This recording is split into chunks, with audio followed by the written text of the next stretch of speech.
Hello, hello, good morning, happy Friday. If you can hear me, drop a one in the chat, please, if you can hear me. And let me know where you are, where you're coming in from, what are you sipping on, what's good. Girl, what happened to me? Where have I been? Hey, is it Thomas? Okay, I see a one. Street is in TV. Oh, I like that name.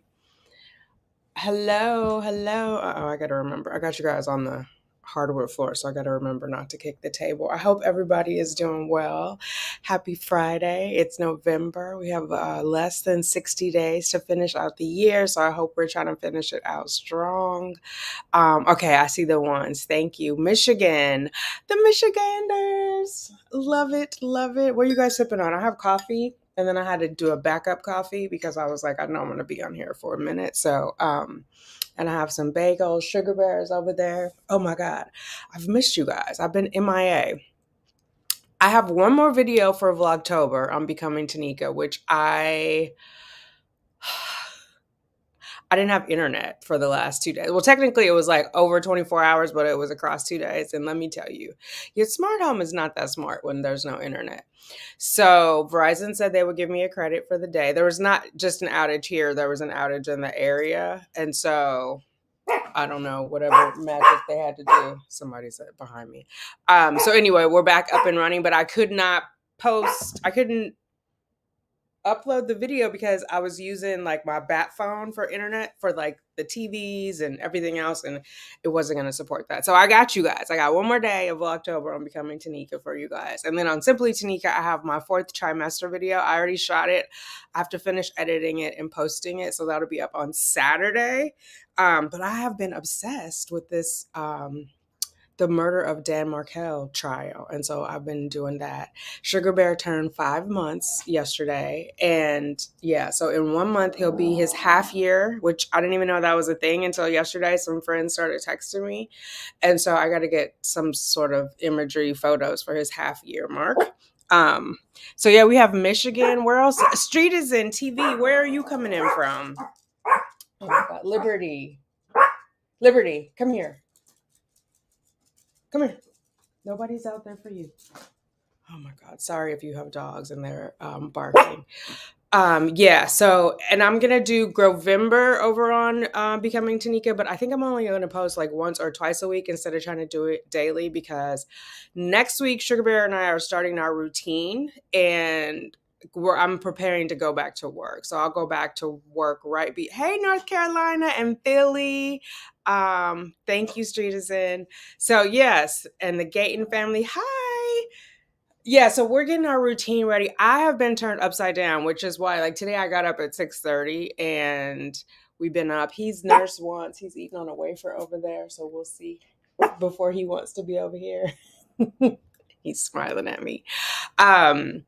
Yeah, so getting up and like having our routine, getting ready for me to go back to work instead of like, I think yesterday we slept probably till 1:00 and then I got up. And so I've just been kind of upside down. So I'm trying to get us right side up. He's went through his like 4-month sleep regression and he had another growth spurt. So all things, I'm here, I'm home for him. So I just have been very flexible. Okay, Audra, hello. Oh, you're in Massachusetts. I don't think I knew that before. Hello, Chicagoland. Hi, Trisha. Thanks for joining. Good morning. Happy Friday. Yeah, so it has just it's been a little, I've been going with the flow, but I understand I have to get him prepared for me going back to work. I have to get myself prepared. So we're going to come up with a routine. I have to figure out like, when am I making his food, making his snacks. My friend came over yesterday, which was nice. And I was asking her like, what kind of snacks did she send? So that was helpful. I also want to do, cause he's doing baby-led weaning. So the goal is, we're going to set our goals to feed him breakfast at home every day before we leave. So that's why we really got to start getting up early. So like I can do a folded egg for him or, and I can do like, I got some little French toast sticks, which he had one the other night. He loves, like a little piece of sausage, something. So he has to eat. Obviously he's going to have milk. He's going to nurse first, but I just want to make sure like he has a hearty breakfast in him. Then we go off to school, especially because it's getting colder. And so what I've decided to do is that for sure that first week that I go back, which is Thanksgiving week, he's going to work with me, like meaning to the building with me, and he's going to go to the backup daycare. So I just want to like this next week we're just going to be working on routine as far as like habit forming, or is that's not what I want to say. Like doing the exact same thing. Yeah, that's a routine. Doing the exact same thing every day so he gets used to it, you know what I mean? And so I get used to it, or I can figure out what I need to adjust, because I can't wait until the Monday that we're starting, because I'm just like, oh my God. So I'll be doing his breakfast. I'll be pumping. You know what I mean? I'll be like nursing him in the morning. What does all of that look like? Because Lord knows we have had no structure similar to that in our whole 5 months home. So we're going to get it together. Hey, Arlene. Hey, be good to all. How are you? Oh, yeah, I'm glad you got notified. You know, YouTube is a little wishy-washy. Hey, Carolyn, S. Oliver, getting into your daily, weekly routine. Yes, yes. It did go by quick, right? It's so crazy. Yeah, it went by really, really fast. And he's like developed so much. I'm so, so grateful that I had this time with him. And now I feel, you know, I know him, you know what I mean? Like I know his patterns. I know when he's happy. I know when he's uncomfortable. So at least I feel like when I drop him off, if something is wrong when I pick him up, I'll know. And also by taking him into the office with me at the backup daycare, I can go downstairs and check on him during the day, just so, because I don't want him to feel like, you know, bye, I'll see you in 8 hours, 9 hours, or whatever. And it could just be me. So I'll check in on the monitors first and call before I just pop down. But he might be glad to see me, or it might be a thing of like, let him struggle with it and he'll get over it, you know? But I didn't do that great with the sleep training because of that, when they're like, just let them cry, which the pediatricians are saying that's what I'm like, but would the child psychologist say that? Like, I don't know, just like letting them cry is okay. And he knows I'm right in the other room. But what I figured out from that was when he's sleepy, letting him cry, he will fall asleep. It doesn't take as long. But if he's crying like 5 minutes or more, he's not sleepy. Do you know what I mean? And so that was the thing of like, because sometimes he'll fight his sleep, but if he's sleepy, even when he's trying to fight it, and he'll eventually just knock himself out like 2-3 minutes, you know? So I just want it to go smoothly. I know he won't be traumatized if he doesn't see me all day, but I just don't want to, you know, he's a very chill kid. I want to keep him chill. I don't want to be creating situations where he could potentially have anxiety or be anxious about it, if that makes any sense. So yeah, I don't know. Oh, you guys can't see her. She's here. This one needs a bath today. So this weekend, I'm going to get the rest of the house together. If you guys saw my last video that I posted, I think it was this week, on Becoming Tanika, I did some deep cleaning of the kitchen. Well, some of the kitchen. Since then, I've pulled out everything from under the sink, and it's in a container. So I got to go through there, see what's good. There was a leak under there. I don't think it got to the products because I have like a plastic bin that I store. There are organizers underneath the kitchen. I just was not using them properly. Like it was overstuffed to the point of like, you pull something out and you cut, you know, close the doors quickly so avalanche of food doesn't come out, or not food. I'm looking at my bagel. An avalanche of cleaners doesn't come out. Uh-oh, this one is ready to be picked up, I think. You ready to come over here? You want to say good morning to the ladies?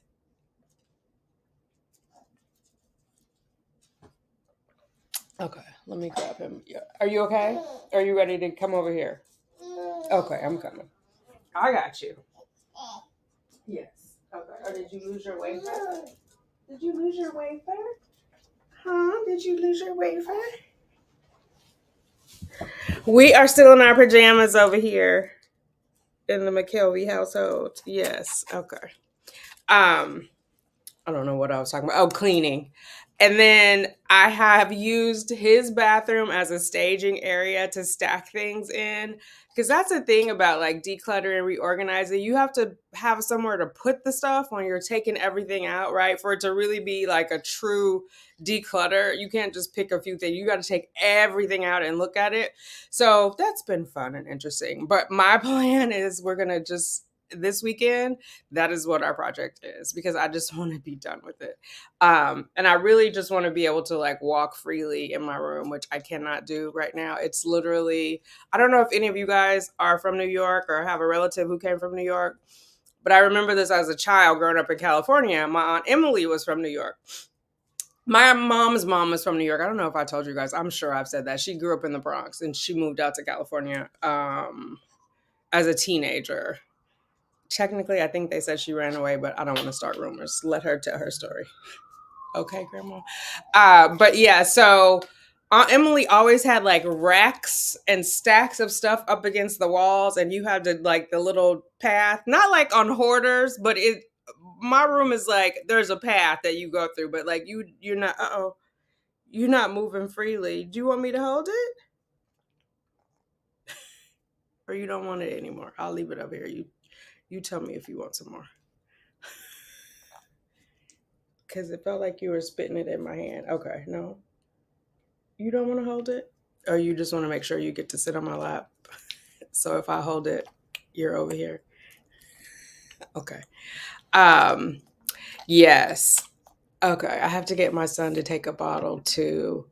He's now 6 months. He loved mashed potatoes. Oh, nice. We haven't tried mashed potatoes. He did do a sweet potato. So we did not a whole sweet potato, but like I poached them. Actually, I baked it, but it was like a strip. And then he also did obviously like the puree sweet potato, and he liked that. But I should do potatoes and do a mashed potato. So or I might have to do, I usually bake my potato, but maybe I can take a piece of that and mash it and put like some breast milk in it or something and mash that up. But yeah, the bottle. Yeah, so next week is going to be like double duty. I don't know. That's what I'm like. I want to clean this weekend, but I don't want to go into the week exhausted. But I also I feel like that helps the organization when everything is clean. Honey, there's no food on my hand there, sir. Do you want this? Okay, he just wants to know on my hand right now. Yeah, so it's gonna be like triple feeding, right? I gotta breastfeed him. I have to like nurse him, pump, and also get him to have a bottle. So, because he may have had one bottle in like the last 2 weeks. I think I gave him a bottle the other day. So we'll see. All the fun things. Oh, thank you. I'm trying to live my life with intention. So that is, part of the plan to be as intentional as I can. I want to be a mother. Like I want to mother him with intention. So I try to like think all these things through. I think that's also one of the luxuries of age. Although I will say I've seen a lot of the younger YouTubers on there who are very intentional at a young age. I was just all over the place, quite honestly. But now I just have time and patience, and so I can have time to focus on that instead of like moving from one fire to another or waiting until things become like, oh, now I have to deal with this. So yeah, it is good. You want to say anything? Did you tell them you turned 5 months yesterday? You turned 5 months. If you guys are following me on Instagram, you saw the pictures I posted. If you're not, it's simply.tanika over on Instagram, right? Yes, it is. Yes, and if you're on the replay crew and you're watching this, drop a heart in the comments below. I love shouting you guys out. Hashtag replay crew. I appreciate you. And I will leave the live chat on for you guys. So if you're watching it later, just open up the chat box and you can see what we were talking about. Let's be good to all says hello. Handsome sugar bear. And she gave you some blue hearts. Do you know what that means? You're like, no. His little hair is getting, I think his I don't know what I think. All his hair from birth is mostly gone except for the mohawk part, but we'll see. We'll see. Right? I have been getting him to wear hats, so he's been okay with that. Like, well, I think you guys saw when he wore like, what is it called, bucket hat? But then for Halloween, he was a booby monster, and so he had a little cap on. He wore it for a little while. He was much more willing to wear it than my dogs were. They were frogs, and Justice kept putting her head down and trying to get out of it. And then she would get one arm out of her little, or one leg, whatever, out of her little costume. And then she would just sit there. Like when I would come, she would hear me approaching and she would just be really still. Like I couldn't see her. I finally gave up and just took it off of her. Yeah, we'll see. So did I miss anybody's comments? Okay. So we got Massachusetts, Chicago, Michigan, North Carolina, Philadelphia. No California. Oh, it's super early there right now. And we don't have any southern states either. Well, we'll see. So, hey, Rhonda, how are you? I'm just trying to do early too for the girlies around the world because I know like when we do the nighttime ones, like South Africa, UK misses it. But interestingly enough, in my demographics, India is the second highest location on my viewers. US is the first one. It used to be US, Canada, UK. Now it's US, India, and I can't remember if it's Canada third or UK third. But I thought that was interesting. It's the women of color. Hey, Miss Lex, how are you? Yeah, so it's just been, oh my God, it's been a whirlwind. Honestly, it's really been a whirlwind. I would do it all over again. I'm so glad that it worked out and Sugar Bear came here and he chose me. And sometimes I feel like I get torn because I know there are some ladies on here who are not sure if they want to do like donor eggs. Obviously, the single moms by choice already are doing donor sperm. And I can't persuade anyone because I remember when I was in the position and I was like, never, ever, ever. And then I was worried of, is it going to feel strange? Like, is it not going to feel like my child? But all of that has gone away. But then again, I also have to be respectful and mindful of just because that's my experience doesn't mean everyone will have that experience. You know, I haven't talked to that many, women who are openly talking about their donor egg situation, and so yeah, like maybe two or three, honestly, and so it just gets a little tricky. And I know some people are like, oh well, it will have part of your DNA because of epigenetics, but that's not quite how it works. Like literally, there is no like if you do a DNA test, literally the donor conceived child will have none of your DNA. Like epigenetics is it impacts how their genes will be expressed, right? And so you do have an impact on them, but it's not. And I think we have to be careful about that conversation because some people have surrogates. So then they're like, oh, is the surrogate's DNA going to be?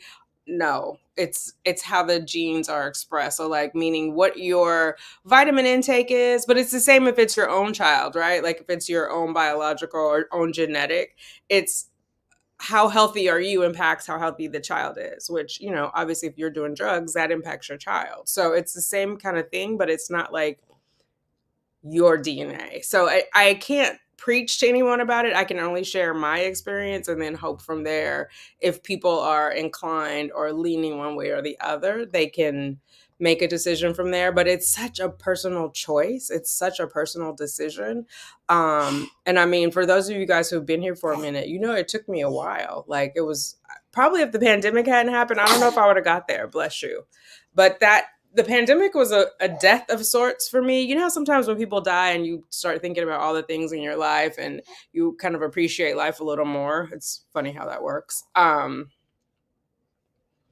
Yeah, that was just made me really think of like, I don't want to walk away empty handed if I can help it. And so like I knew in my heart what was my main goal? It was to shepherd a soul, right? My goal was to shepherd. I felt like that was a calling for me. And so at that point, if I'm shepherding a soul, there's no DNA in a soul. You know what I mean? So I'm glad that this little soul chose me to be his shepherd, right? Did you pick mama? You did? Thank you. Thank you for that. I'm so grateful.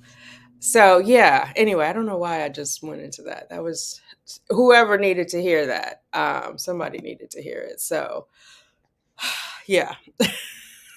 uh yeah, so I guess that is really it. I just hadn't been in touch with you all and I missed you and I wanted to like see what was going on. So tell me, is anybody in the 2-week wait? Somebody in the comments, I think yesterday or the day before, told me they were in their 2-week wait, the dreaded 2-week wait. So anybody out there who's trying, who's like gearing up for a cycle, I just want to send you like baby dust and blessings and really stay hopeful. I know it gets hard. Stay hopeful. And if you need to take a break, it's okay to take a break. If you're not sure, you don't want to move forward, it's okay to, you know, not be sure. I think at this point, I'm really like gearing up for number 2. I want to make sure like my proverbial house is in order and my literal house is in order, right? So I'm getting everything organized. I got to get rid of I'm sitting in front of the sidebar. I got to get rid of that. Or is it called a sidebar? Oh my God, I've been watching too much court TV because there's a sidebar there too. You know, when the lawyers go off to the side. Is it sideboard? It's called a sideboard. Good Lord. Because it has all those glasses and he's like getting, well, he's not mobile enough to get over there, but he can move from one location to another when I set him on the floor. So I might as well go ahead and get rid of that. And then that opens up space over here, right? I can get a longer couch and maybe get like an extension on it. I'm not sure. Or put like a little table there for him. I don't know exactly what we're going to do yet, but I need to get on that. But yeah, so anyway, getting my house in order, getting the house clean, getting my finances in order, figuring out what that looks like, figuring out like setting up a fund. What is it? The cafeteria plans that they have for the kids to go to university, and there's a tax benefit in that.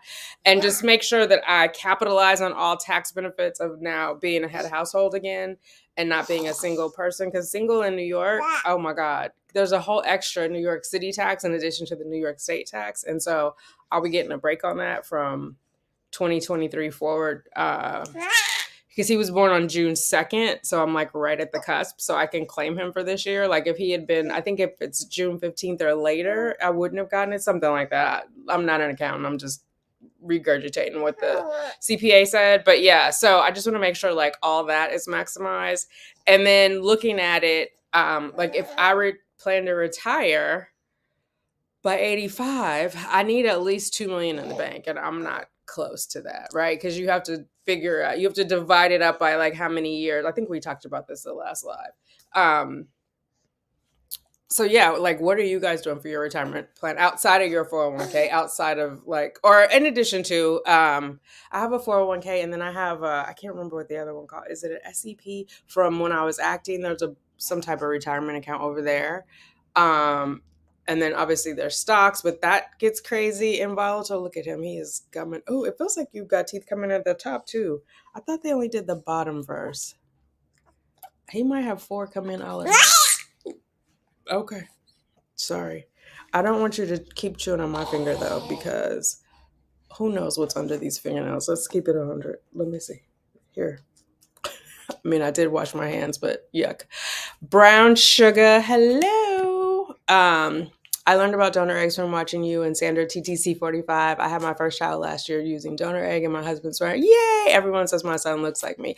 There you go. Yeah, everyone is like, oh my God, he looks like you. And okay, we'll go with it. I mean, I had a plan to make it that way, but yeah.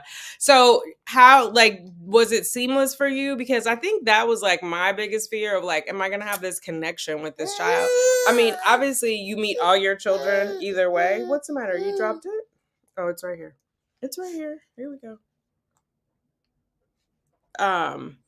Yeah, I would love to do a panel on that. I spoke on a podcast about it, and the woman who led the podcast was like, she's going through the process, and she was like, yeah, that was one of my concerns too.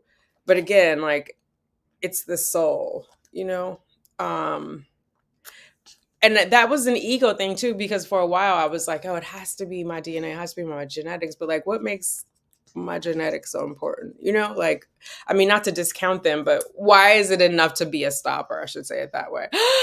Today's your transfer day. Oh my God. I'm so excited for you. Yay. Are you relaxing today? I hope you're doing something fun before and after. I was so glad to have, hey Bitsy, I was so glad to have the Valium that day. That the transfer that worked was the one where I just went home and slept. That was my first one. I had originally thought I was going to go to acupuncture, but I was like, it's too chaotic and like something was going on with the subway. So I just called her and said, I'm going to go home and lay down. Like that's what feels right. And I knocked out, and it worked. I mean, I don't know if that was the only reason why it worked, but I think I was really, willing to follow my intuition and not like do all these things that we're supposed to do, you know, especially when you've been doing it a while. You talk to everybody, what did you do on your transfer day? And what did you do? And like, you have like this whole kind of, well, I did this whole kind of schedule, and it all went by the wayside. I came home. I had some bone broth. Yeah. Oh my goodness, that sounds exciting. Yes, or you want to get down? Is that why you're kicking me? You want to say hi to the ladies? He's been standing more. My friend Felicia was practicing with him yesterday. He's been like, I don't know if I said it if you guys watched the update, like how his feet were curving and he wasn't putting weight on there because of his breech presentations. But yeah, he's been putting weight on his feet now, like continuously. He would do it sporadically before, but now, like, see, he's pushing up against my leg trying to stand up.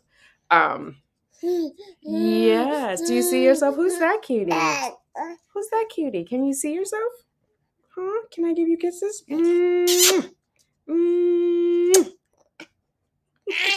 Okay, you want to chew on something. How about you chew on this pacifier? Let's see. Yes. Okay. Well, I'm wishing you all the best, and I'm sending so much baby dust, and I'm glad that you're here in this community of a lot of TTCers, but all of powerful women. So let's name it and claim it.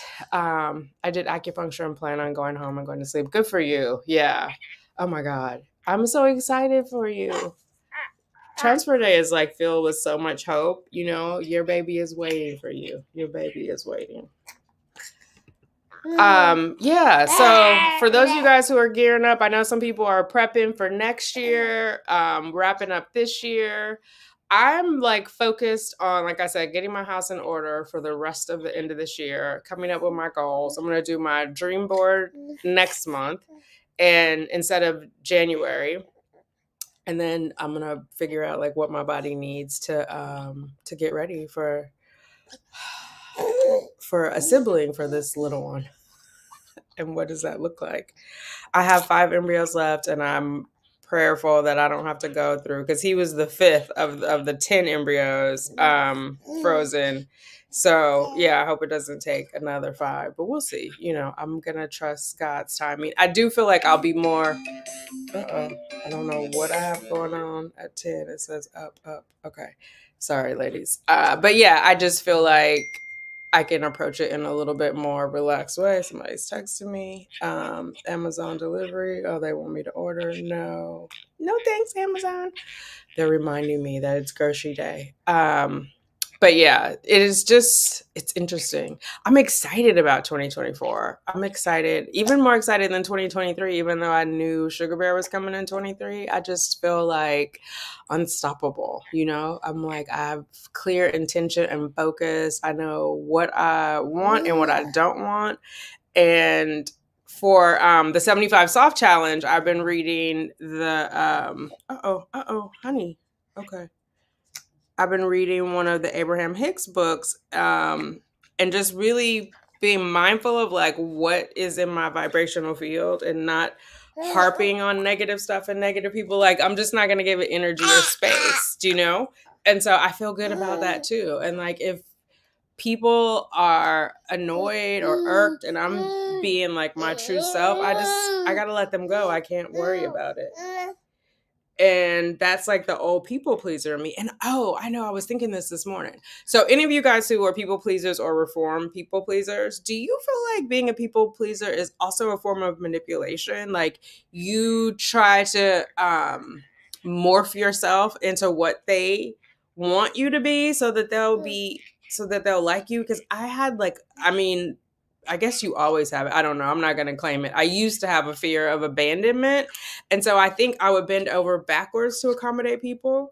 And for some reason, I was still attracting those people. Like, if you don't do what I want you to do, then I'm going to be mad at you. And then I would change my behavior, you know? Or maybe people pleasers are easily manipulated. I don't know. There's something in there. But anyway, I'm leaving it behind. I'm not taking it into 2024. Hey, LLP Cheyenne. How is it in Vegas? You're up early. Look, one of your aunties said, hey, nephew. Yes. What's going on now? Somebody else is out. It's busy this morning. Oh, my goodness. What is going on, right? What's going on, sir? What's going on? Are you pooting on me? Are you pooting? Yes, you are. You gassy? Oh my God. My friend was like, he is pooting like an old man. I'm like, yes. Oh, good. I'm glad somebody does. Because I'm like, it's just, onward, upward, all the baggage of the past. We can own it and leave it behind. Sir, what's going on? Huh? I think he might be hungry again. Let's see.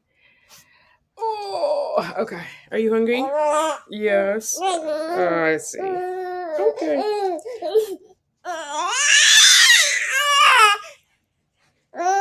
Yes. You say eat? Eat, mama? Okay. Ouch, ouch. Good Lord. Okay. This is the booby monster for real. Okay, hold on. I know. I don't know why let me do it. Okay, thank you. He's trying to take my boob. Yeah, let's just leave it all behind and go forward and be positive and powerful, and we can do so many things. And I feel like we've been setting ourselves, or setting is not the right word, but falling short because we've lowered our expectations. Like, we remember the last time you did something great, the last time you did something you were like, oh, that was hard, but I got through it. Like, that is in you always. And so I think, what is that expression of like something you're afraid? It's not that you're afraid of failing. You're afraid of success. Hold on, let me just Google this because I'm gonna butcher it. Like your greatest fear or something. Your greatest fear is success. Oh my God, I type it with one hand. Your greatest fear is not that you are inadequate. Okay, here it is. Or your deepest fear. Hold on, I'm gonna read it to you. Our deepest fear. This one is doing all the things. Our deepest fear is not that we are inadequate. Our deepest fear is that we are powerful beyond measure. Oh God, something just popped up. Hang on. Our deepest fear is that we are powerful beyond measure. This one is so dramatic. Hold on, because I want to read it all at once. Let me get him settled. Okay. He does this eating dance where he's like grunting and scrunting, and you know how you dance when you get a good piece of chicken? Like, that's what he's doing. Although this one's not chicken. So our deepest fear is not that we are inadequate. Our deepest fear is that we are powerful beyond measure. It is our light, not our darkness, that most frightens us. We ask ourselves, who am I to be brilliant, gorgeous, talented, fabulous? Actually, who are you not to be? You are a child of God. Your playing small does not serve the world. There is nothing enlightened about shrinking so that others won't feel insecure around you. We are all meant to shine as children do. We were born to make manifest the glory of God that is within us. It is not just in some of us, it is everywhere.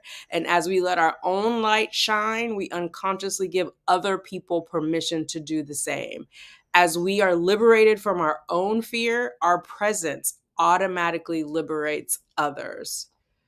It doesn't, it says that's a quote from Marianne Williamson, but I feel like I heard it before. Maybe it is hers. I don't know. She was the one who ran for president. Remember, like I don't think she was a psychic, but whatever. But anyway, have you guys heard of that before? Oh my God, this little one. Okay, sir.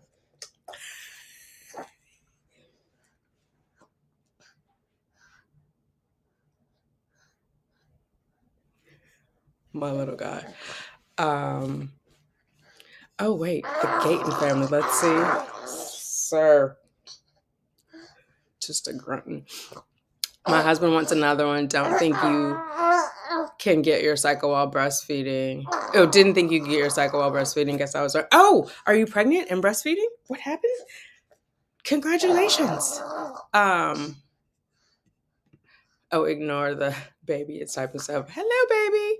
Oh my god. If this one was close enough, he'd be typing too.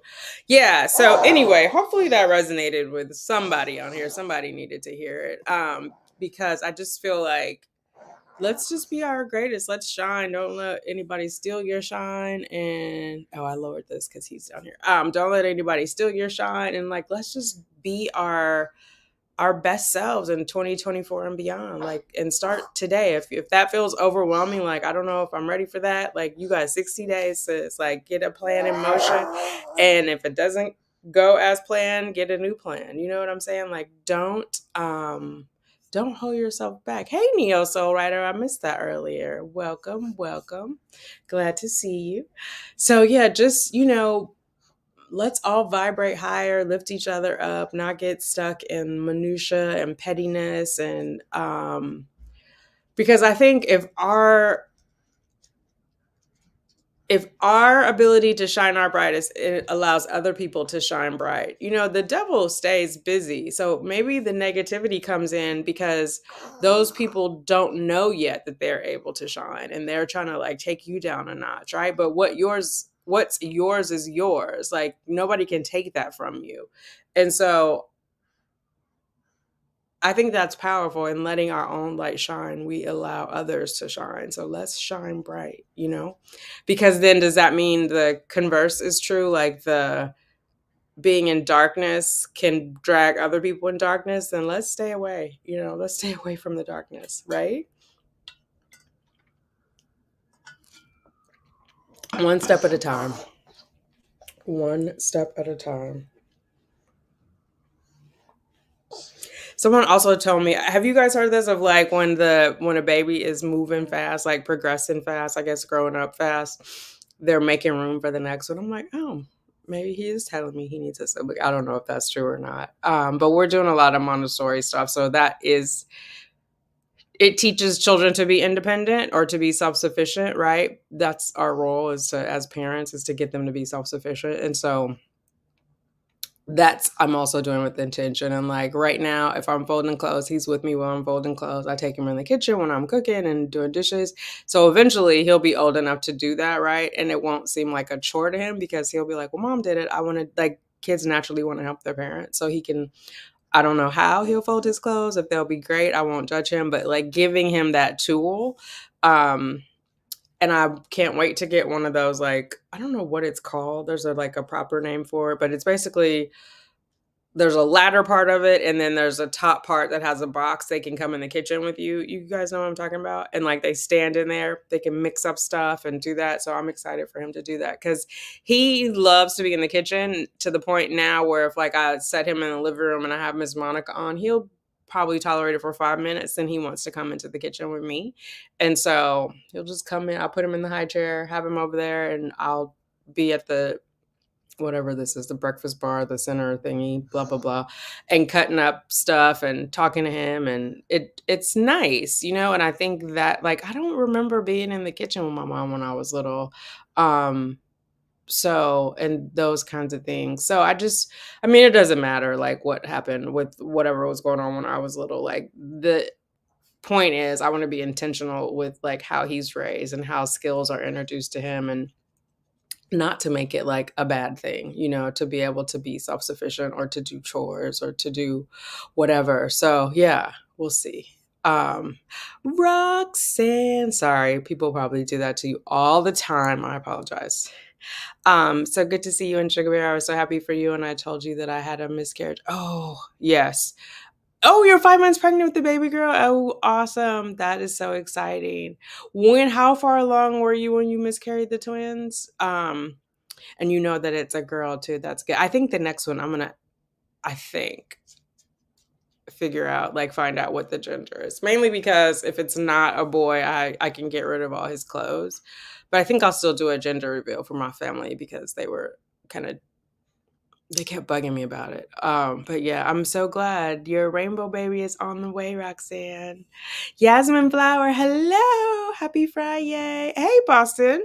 Girl TV, what's going on? The original YouTube single mom by choice. Happy Friday. Did you get into the daycare? Would you consider a nanny share? I hear they do that. I would not do a nanny share just because I don't know any other kids, but I would just probably bring somebody into my house.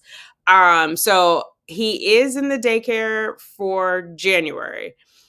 The first When I first go back to work, he's going to go to backup daycare at my job, and then in December he'll split it between backup daycare and somebody coming into the house.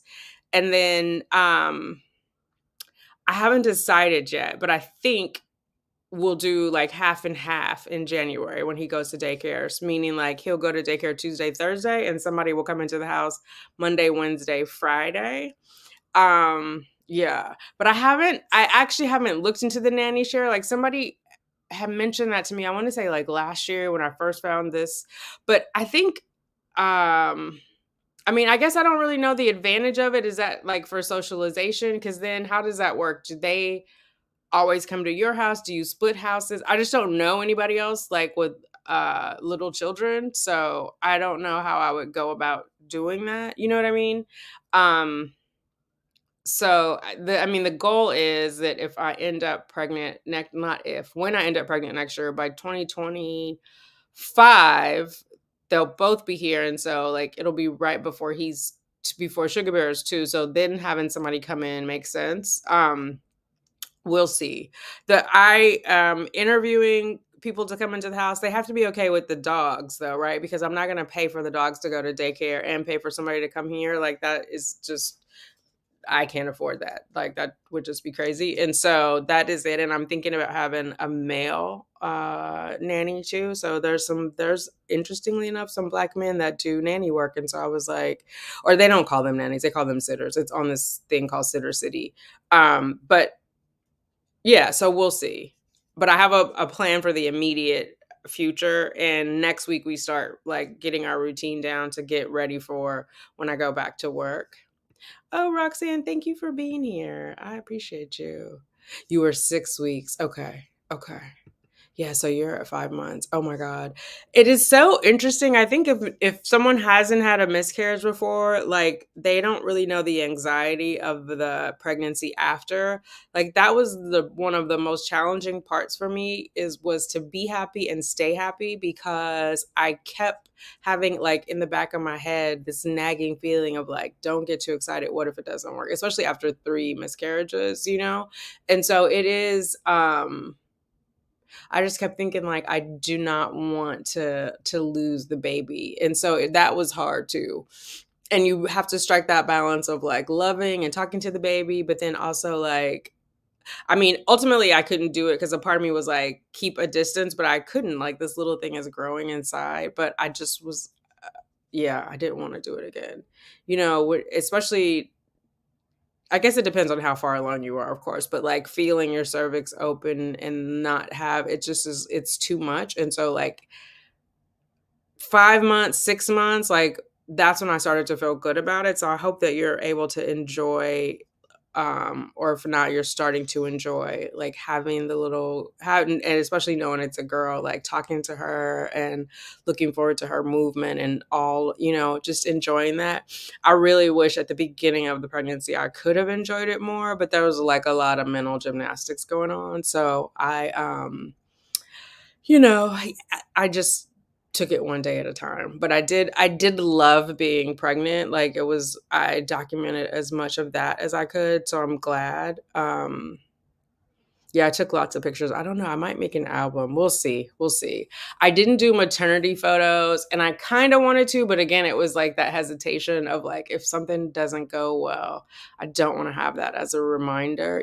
Like if I have them on my phone, I can delete those, but it was just, um hesitation. I guess it's like when you have like a bad breakup with someone or a bad relationship that ends in a bad breakup, and then the next time you go into that you kind of have like a trigger finger, like you're going to pull it faster if something goes wrong. You know what I mean? So I was just, I don't know, it's interesting. I pray that nobody has a miscarriage, but I know it's much more common than what we talk about.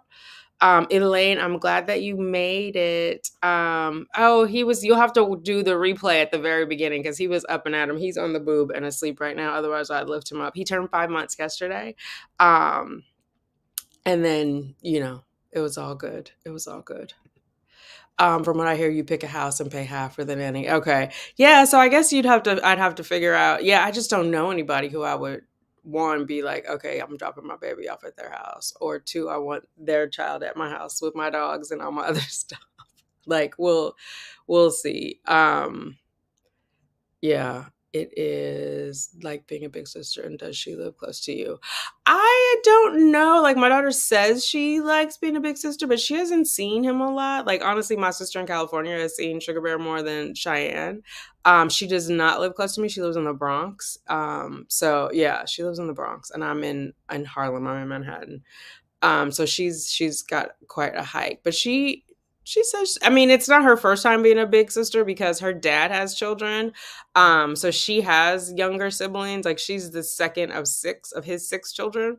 So she already had like four younger. So she might be over it, but we'll see.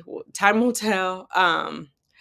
I haven't moved forward on my IVF after another in July. I'm struggling with my journey. Oh, Elaine, I'm sorry. I mean, I know, like, the struggle is real. The struggle is real. I will just say there was a time where I had to take a break, and I know a lot of people were, quote unquote, disappointed and trying to give me pep talks. I have to give them a grace because I assume they thought that it was helpful. It was not, just to be clear. So I don't want to do that to you. Like, just go on. Like, you have to follow what's in your heart. And at the end of the day, you'll know when you've had enough. The way that I ultimately knew I wasn't done was like, am I really okay to walk away?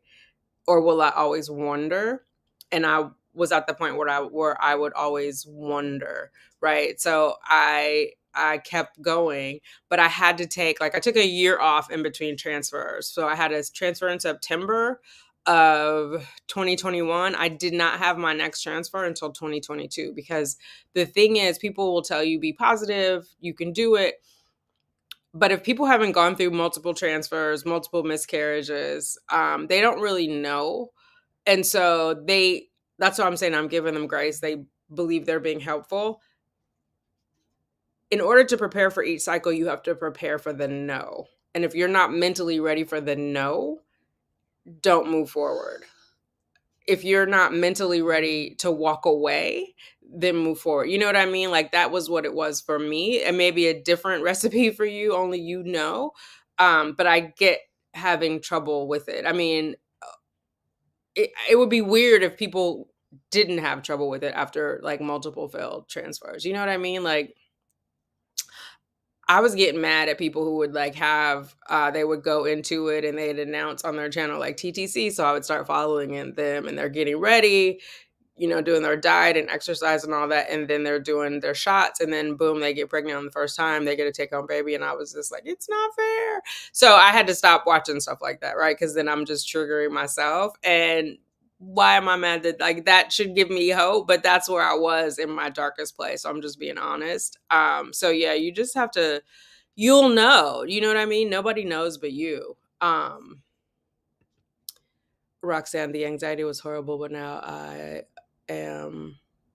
I think I love her so much. She's already moving a lot. Oh, good. On ultrasound, she was sucking her thumb and waving her 4 fingers. The doctor was so impressed that he took a picture. Oh, I love that. Like this. Oh my God, that's so cute.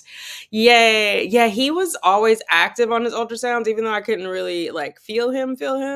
I mean, I felt movement, but he wasn't a kicker like how Cheyenne was a kicker. And so that was, a whole other thing. And so, but yeah.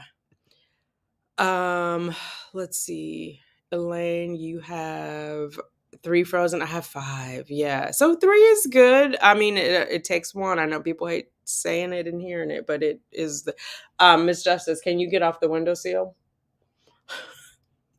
Hey, Shauna. Oh, wait, I skipped over it. Sorry. Oh, wait, you have two. The first one says, "Good morning, fertility fam." Hey, hello, Shauna. Happy Friday. I'm getting back in the headspace for my next IVF cycle. Just made a list of supplements to get. Looking to do a cycle hopefully around spring, early summer. Okay, we might be cycling together, Shauna. I'm glad you're preparing yourself. Yeah. The physical helps the mental too. At least for me, it did. Like, taking, drinking enough water, having exercise, like that lifted my spirit. I'm sure, what is it, endorphins from that activity helped, staying hydrated helped. Um, yeah, so I'm glad that you're doing all of those things. And don't forget to eat well. Oh my God. All the supplements in the world won't replace like a well-balanced diet. So I did that anti-inflammatory diet. I haven't been doing it lately, mainly because I got to eat everything I can to get my calories in to be able to nurse him. And I had to figure that part out. But yeah, hopefully our routine next week will help with like the regular meals, getting enough calories. But like ice cream is my jam. And if I'm short on calories for the day, I'll have ice cream at night, which has been chef's kiss. So we'll see. 5 years and still heartbroken, plus 4 miscarriages, multiple IVF and transfer. Yeah, so nobody else knows what that is for you and like what it's done to your heart and your soul. So you know, right? And so you just have to like do the soul searching and figure out like what's next, if you want another,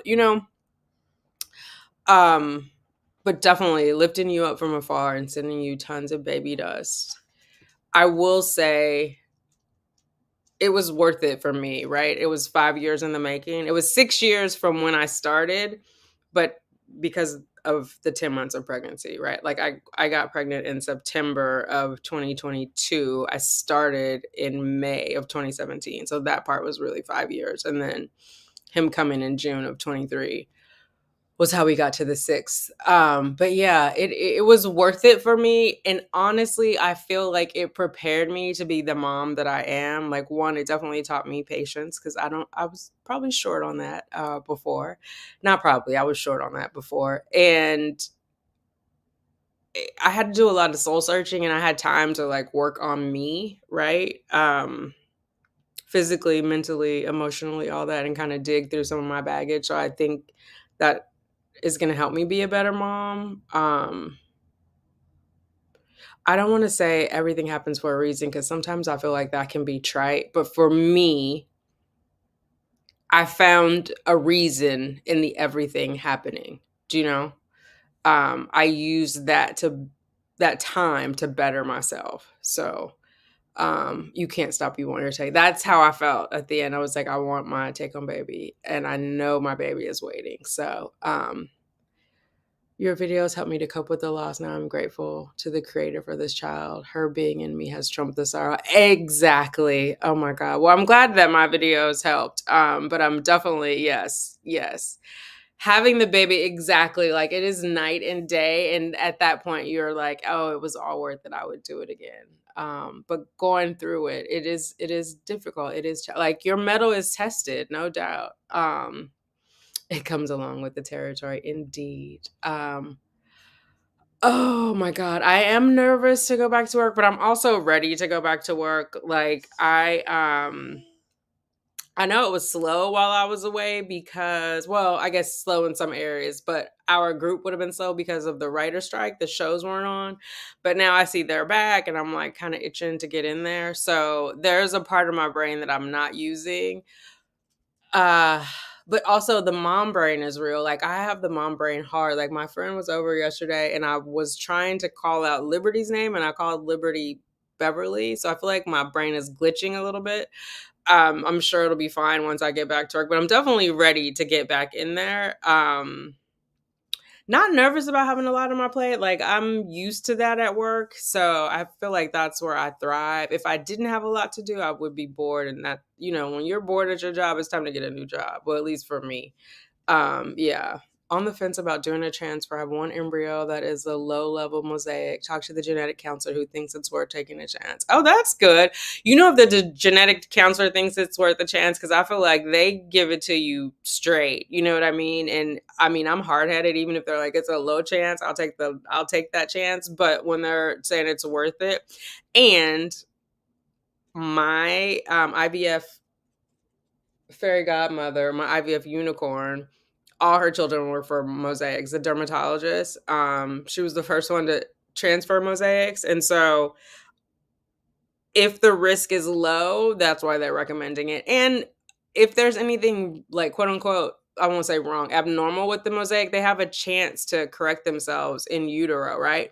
Because remember, when they're testing, they're only testing the cells that will eventually become the placenta, not the ones that will become the embryo. So, but those are just my 2 cents. It's obviously your body, and there's a reason you're on the fence. So, like, oh, you had a miscarriage and a chemical last year. Okay. I mean, that makes sense, right? Because there's the fear of, will it happen again? Unfortunately, you won't know until you try. And like, oh my God, if it works, it's so worth it. Um, Last comment referring to the jealousy. Oh, yes, gotcha. That it comes along with the territory. You're welcome, Elaine. I am not in touch with the SMC groups here. I know there's one that I'm sort of in on Facebook, like the Mocha SMC. They had some sort of get together that I didn't do, but we'll see. Um, I need one to be in Harlem. Like, I don't like traipsing all around the city. Maybe Midtown, and I could do it like after work. I'm so lazy. Well, I'm so quick to find an excuse because I'm naturally an introvert. And so, like, going to meet strangers is not like, it's not my jam. But yeah, I do need to connect. It's on my list to do. The first thing we're going to do is the library readings. And so, which I need to get on that because now we only have 3 weeks left to do it. We'll see. We'll see. It's hard though, because I feel like even on YouTube, I've learned like just because you are single moms together doesn't mean you necessarily have a lot in common. Do you know what I mean? Like all of us single moms on YouTube are so different, like personality wise and background wise. So that part gets challenging. And I really I don't want to like have friendships just based on one sole thing in common. So if we have something else going on, I would love to bond with those women, but it does get challenging. So we'll see. My main thing for him right now is like strong male role models, which is why we'll probably be in California a lot, just because that's where my family is and where those folks are. So, and we'll be back in December. I was gonna go last month for his christening, but there was a lot going on, and then I was like, boarding the dogs is expensive. When I came back from the last time, it was like $800. We'll just round it to 1,000 to board the dogs, and I'm not in a position to take the dogs with me and the baby. Like the baby and his equipment, not his equipment, but like his stroller, car seat. That's enough. So yeah, we'll see. But I will look. Boston Girl, that is actually a good idea. I should look into it again. Um, oh, thank you. I hope he has a good future. I'm just trying to set him up for success, support him in whatever he wants to do. Like, I'm not casting any of my ideas or thoughts of what his life should be like because it's definitely his life. I think that I put a lot of pressure on Cheyenne in the beginning because when I got pregnant, so many people were like, you ruined your life. You like me, I ruined my life. So I was like, I have to be successful. My kid has to be successful. And the truth is she doesn't. It's her life. Like she didn't ask to be here, but it's definitely her life and she has 100% agency. And so I don't want to like ever have him question his agency, right? And so that, it's just something I've learned over time. It's his life. And so whatever, my job is to shepherd him and guide him along that path and not to dictate.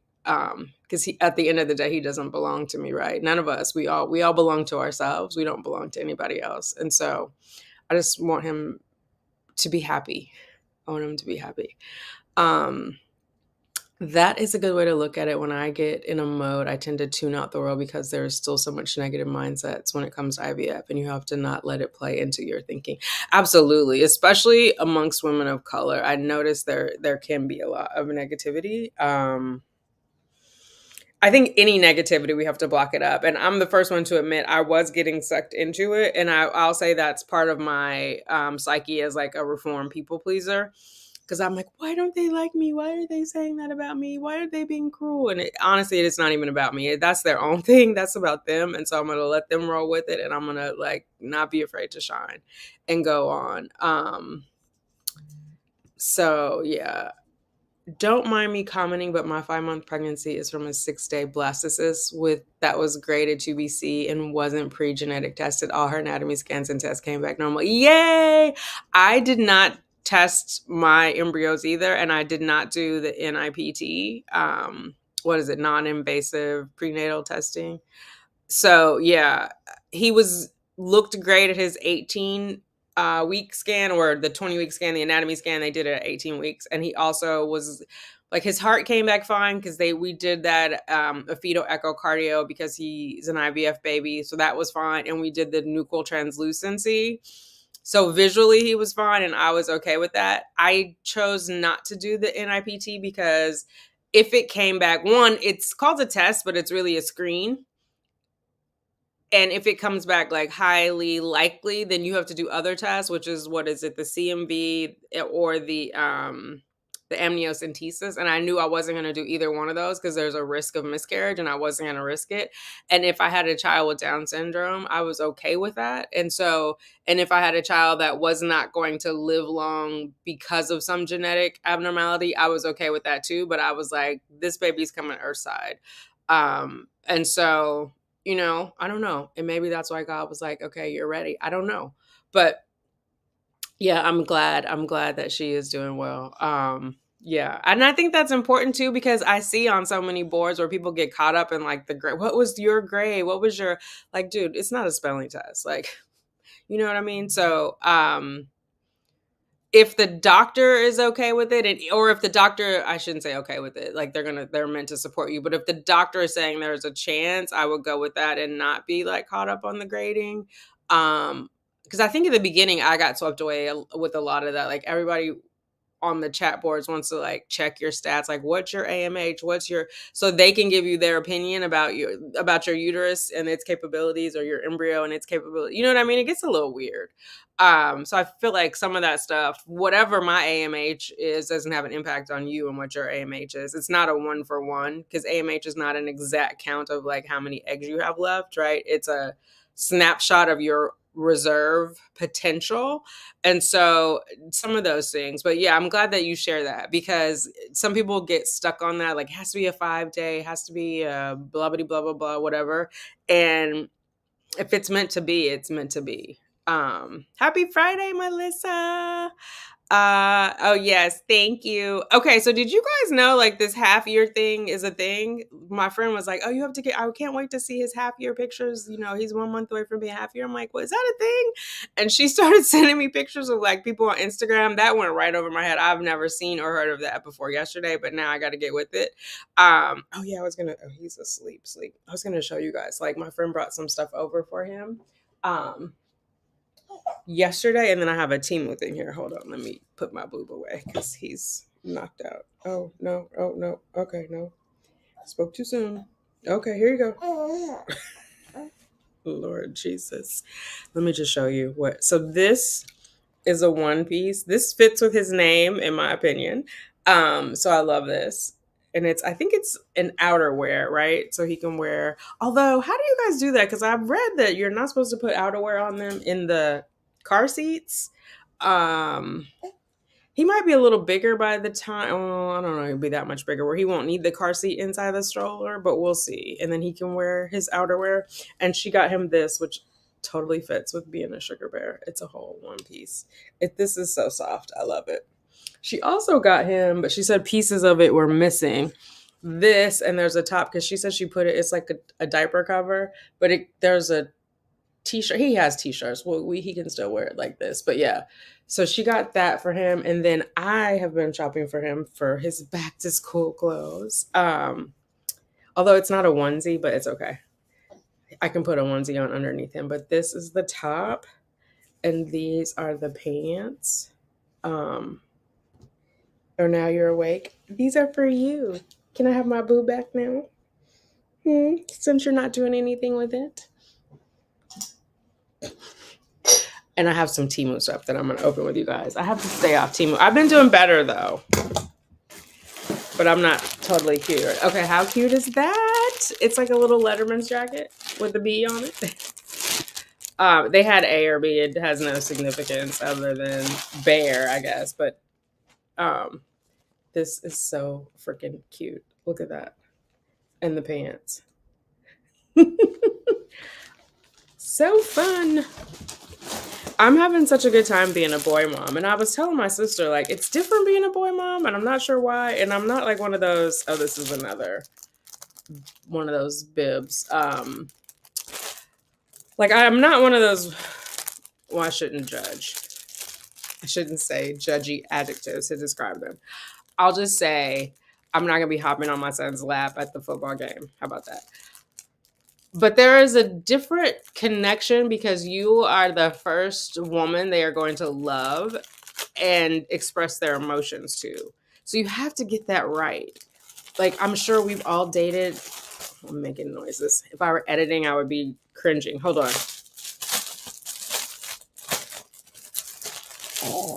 Ooh, excuse you. Should I burp you? I guess, or not. I guess you're okay there. That was quite productive.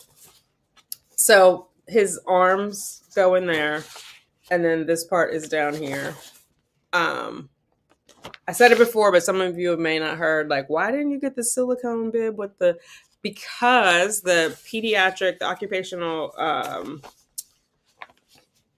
not pediatrician, pediatric occupational therapists don't recommend that at this age because it restricts their ability to cross the midline. This is so cute. It's more sweats. I got him warmer things because he'll be leaving the house, obviously, to go at least in November, at the end of November. But I mean, it's winter. He's going to leave the house, period. So the park, the pharmacy, wherever I'm going, he's going. Isn't that cute? So that's the top.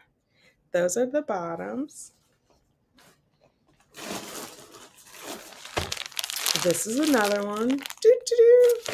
These are all from Teemu. Replay crew. I'll put my QRC in the... Oh, no, I can't do it in the description. I'll put my Teemu link in there. Look at that. Oh, these are stickers. These, I don't know about this because this is an iron-on. I thought it was a sew-on because it's right on the knees. He may crawl those right off, but that's okay. Yes, there we go. Oh, wait, let me take this down real fast. Hold on, ladies. Okay. This one, it's like a little Pendleton. Do they have those everywhere? In California, we call them Pendletons. Is that, I don't know if that's a name brand or not, but they must have them on the East Coast. It's cold here. But yeah, so he has this. He'll put a onesie on underneath there. You see these? And then, oh, they got linty from the top, but that's okay. So these are just black pants with the elastic at the bottom. So there's no snaps in these, but it's all elastic so they can, whoever's watching him can just pull it down.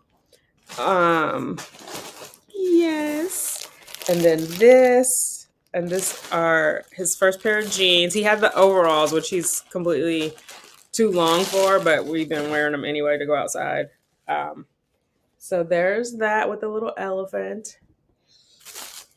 His room is like elephant. Well, I guess it's elephant and bears. But yeah. Aren't these cute, the little jeans? Oh my God, I love it. Okay, hold on. I'm gonna put your head down for 1 second and I'm gonna take my boob back, okay? It's not a pillow. He's like, wait, where'd it go? Yeah. I thought these were so cute. So the pockets aren't real and the zipper is not real. It's just for show. But yeah, I thought those were so cute. Oh my God. And then I got the rewards off of one of my cards and cashed them. Well, not cashed them, but you tell them what you want. So I got gift cards for TJ Maxx and what does it say? TJ Maxx, Marshalls, Home Goods. I guess those are all the same store. And then Gap, Old Navy are the other gift cards. So, this I got for cutting up food because he's doing baby-led weaning. So like, it has crinkles on it, so like if you cut bananas or avocados, it has a little more texture so that he can hold it better. Okay, and this is color block. This reminded me of like 90s, 2000s, the early aughts, as they say. Um, it's a little lighter than I thought, but that's okay. So that's the top, and those are the pants. I'm like so excited for him. And he has two coats. He has one, it was a lightweight jacket. I posted it on Instagram if you're over there, but it's like a camouflage look. You want to say hi? Look, you squished your mohawk. So you want to say hi to everybody? For the ladies who came in later, you say hi to Auntie Elaine and everybody else. Auntie Cheyenne. Yes, so it is yeah, I'm excited. He has some shoes. So the zeros he can't fit anymore. I haven't tried the ones, so we'll see. I haven't been putting them on him because we're working on getting the bottom of his foot flat, and so he needs to be barefoot around the house and standing up on them. But yeah, we'll see. We'll see if he wears them out and about. I need to actually go through like what they're doing with the other kids at school and see if that makes sense. Liberty, is there a reason why you're on Phoenix's blanket? Oh, I just said his name. Oh my god, I have to bleep that out. Let me make a B over there. Lord Jesus. I would never make a good superhero or a in disguise.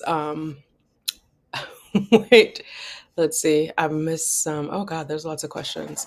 Did I ever do a video? I did not do a video about that. It was so long ago, and it was like super traumatic. I might do one. I haven't done my birth story because it was traumatic. I get nervous too about having like telling negative stories. I don't know. I mean, ultimately it ended up positive, but it was very traumatic.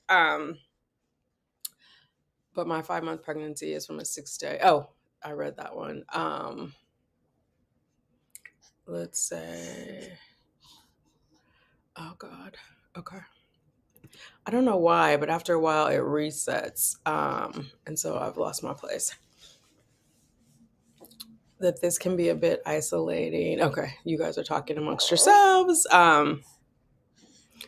I was the first as a Black woman to put SMC on YouTube and got, you did? Oh my God. I was so grateful. Thank you for the persistence. Thank you. I appreciate it. I was so grateful that you put your story out there. Like, and I was hoping I would have had an IUI and had the baby, but I thought like your whole journey, and even your journey now is inspirational. And so I'm so glad that you did. I don't know why. Well, I guess I'm not going to say I'm surprised because I think I've been getting negative comments about my age, and I've also been getting negative comments about being a single mom by choice. Like, people, especially Black women, have been coming for me like, I am not gonna ever socialize this. Okay, good for you, sis. Move along. At first it bothered me, but now I really don't care. And somebody was like, you've ruined his life or something like that. And I'm like, so should I put him back? Like, where are we going with this? You know what I mean? Like, he's here, so move along. I had a 0.72 and got pregnant, and my friend had a normal, never got pregnant. God works. You never know. Oh, I'm thinking you're talking about your AMH. Yeah, at the end of the day, if what's yours is yours, like all those stats are just that. They're stats mainly so the doctors can give you a percentage of success, right? It's really for the doctors and for their, I mean, let's be honest, for their own statistics, right? They want to have the highest number of success rate so that people will continue coming to them. So that's why you have to find, if you're sort of on the edge, a doctor who believes in you. Like, if I squarely believe Dr. McConnell is the reason why I have my baby. Like, she believed in me. I left and came back to her. And she was willing to try. Like, but imagine that. I had 6 failed transfers with those guys, or I had 6 total transfers before I got to my baby. 5 of them failed. That's not good for their numbers. And I'm older. So it was like, I think I just get bucketed in the above 46 group, though. I don't think on the website or on the stats that they have to report to the American Society or American Society of Reproductive Medicine, ASRM. I don't think they report it as 50 and above. I think it's like 46 and above, but I wasn't good for their numbers, right? So when they're pulling all those numbers, it's really for the doctors because they go back there just like insurance people, right? And they put in the calculations. How many times is this likely to happen? How many times has it happened before? And they do like a predictive analysis. But at the end of the day, God has the last word, you know? And so, yeah, like I think we shouldn't be sidetracked by the numbers. I'm not saying being foolish if they say you have 0% chance. Well, they're not going to move forward if you have 0% chance. But their guidance should be like a barometer, but not the final decision or not the final point on which you make your decision. The halfway around the sun theme photo shoots, I thought about doing it, but it didn't bother in the end. Okay, halfway around the sun. I'll have to look. Like if it's going to be crazy, it's obviously not my priority because we're getting ready to go back to work. Like I'm going to be going back to work right before he turns 6 months, right? Because I technically started to leave before he was born. So yeah, like it sounds cute, but we'll do it. I think with Cheyenne, and I think somewhere I still have these photos. We did a 3-month, 6-month, 9-month, 12-month. And it was like the first 3 were little ones, and then the 12-month was a big month, something like that. But for him, I've done the months so far. So I was gonna do a 6-month no matter what. I just didn't know people were doing like half year celebrations, but we'll see what happens. It was ultrasound and NIP, and as Tanika said, no amniocentesis because of the risk. So I'm comfortable with the results. The tests were repeated between 2 doctors. Oh, nice. Okay. It's like being there. Yes. Oh my goodness. Oh, say hi. You gonna say hi? I don't know what's going on over there. You ready to get off of here though, huh? Oh my God. Is anybody watching the trial of did I say that? I said it at the beginning. What's his name? Charlie Adelson is on the stand today for the Dan Markel murder. And I'm like, oh my God, that is fascinating. And I hope they find him guilty. I love your channel, and Sugar Bear is so adorable. He's 1 month older. Oh, nice. Then my IVF baby as well. Okay, nice. I like watching the YouTubers who like the babies are 1 month older because I'm like, oh, what's gonna happen? Like before we went to our 4-month appointment, I was like checking different videos and seeing what people were doing. But yeah, it's nice. That's why I love YouTube. Like you can find your people on there. Hey Kay, how are you? The weather, it is warm. It is warm today. It's been up and down. It rained all weekend. I mean, I guess it doesn't matter for me because every day is like a weekend. Sometimes I forget what day it is. But yeah, it's warm now. Now watch it rain tomorrow. The only reason why I hope it doesn't rain on Saturday is because I want to go to the farmer's market with the baby and the dogs. And so we'll see. It is a crazy Black woman who is left by a man. A single mother gets hate. It is crazy. A Black woman who is left by a man, a single mother, gets hate. Do by yourself. Get hate. We are always in the wrong. We just need to live our life the way we want. Exactly. And I think it's such like a patriarchal thing for women to be chastising other women. Do you know what I mean? Like you're trying to chin check me for a man. Because what I do with my body, if I can afford it, it has no never mind on your life or your impact. You know what I mean? Like it's not like I'm out here having 10 kids and on the taxpayer's dollar. What business is it of theirs, I guess? I don't know. You know, they're just like, and I'm not responsible for representing all Black women any more than Oprah is. Because if Oprah is representative of all Black women, we all in trouble because my bank account is not looking like Oprah's bank account. You feel me? Like we have to stop putting so much pressure on ourselves as Black women or women of color. Like I'm just a human being. I'm living my life, doing the best that I can every day, I promise. We've had freezing really in Atlanta this week. I was so sure you all were having blizzard. Oh no. At least not in Manhattan. I will say like when Brooklyn had all that rain and water, we had some up here in Harlem, but there was definitely no flooding. Like the next day they had all of the street fair people going on and music playing, like bands were playing out there. So they had amps on the ground and electronics. So it was dry as a bone, but no snow yet. The only time actually, so I've been here, oh my God, 15 years. The only time, right? I got here in 2008. I think it's 15. that we've had snow around Halloween was when Superstorm Sandy was here. So it's a little early for us to have snow just yet. But a blizzard or freezing temperatures in Atlanta. Okay. You thought we were having blizzards. Yeah, that's so interesting. Oh my God. That scares me for flying because I usually have a connection in Atlanta to get to California, either Atlanta or Minneapolis. So, yeah, we'll see. Sarah's agreeing with Boston Girl. Sheree Clinton. Hey, Sheree, how are you? You want to say hi, Sugar Bear? Did you want to jump? Boom. There he is, putting weight on his legs. Good job. Good job, sir. Okay, now will you put them down? Oh my God. 27. Oh my God, no. I'm actually getting warm. It's 73 degrees in here without anything being on. And I mean, I get the morning sun because my apartment faces the east. So it usually is warmer in the morning, but oh yeah. You noticed that too? Okay. Wow, I can't believe that. I can't believe it was 27 degrees. We'll be back in Manhattan mid-December, but yes, it's really cold. No ice. Okay, no ice, just cold. Okay, that is a little bit better. I'm ready for it to be chilly, though, honestly. Apparently, Sugar Bear is too. A person I thought was a friend did not approve, and I told her I wasn't asking her for child support. I'm not 16 teen mother. Exactly. Hello. Oh, I hit that one already, I think. Or yes. Or I hit the other comment from Sheree. Yes. Can I have a kiss? Okay. When did that happen? Yeah. Okay. Oh, you want to eat some more? Okay, let's try the other side. I thought you were done, sir. I thought you were done. Okay.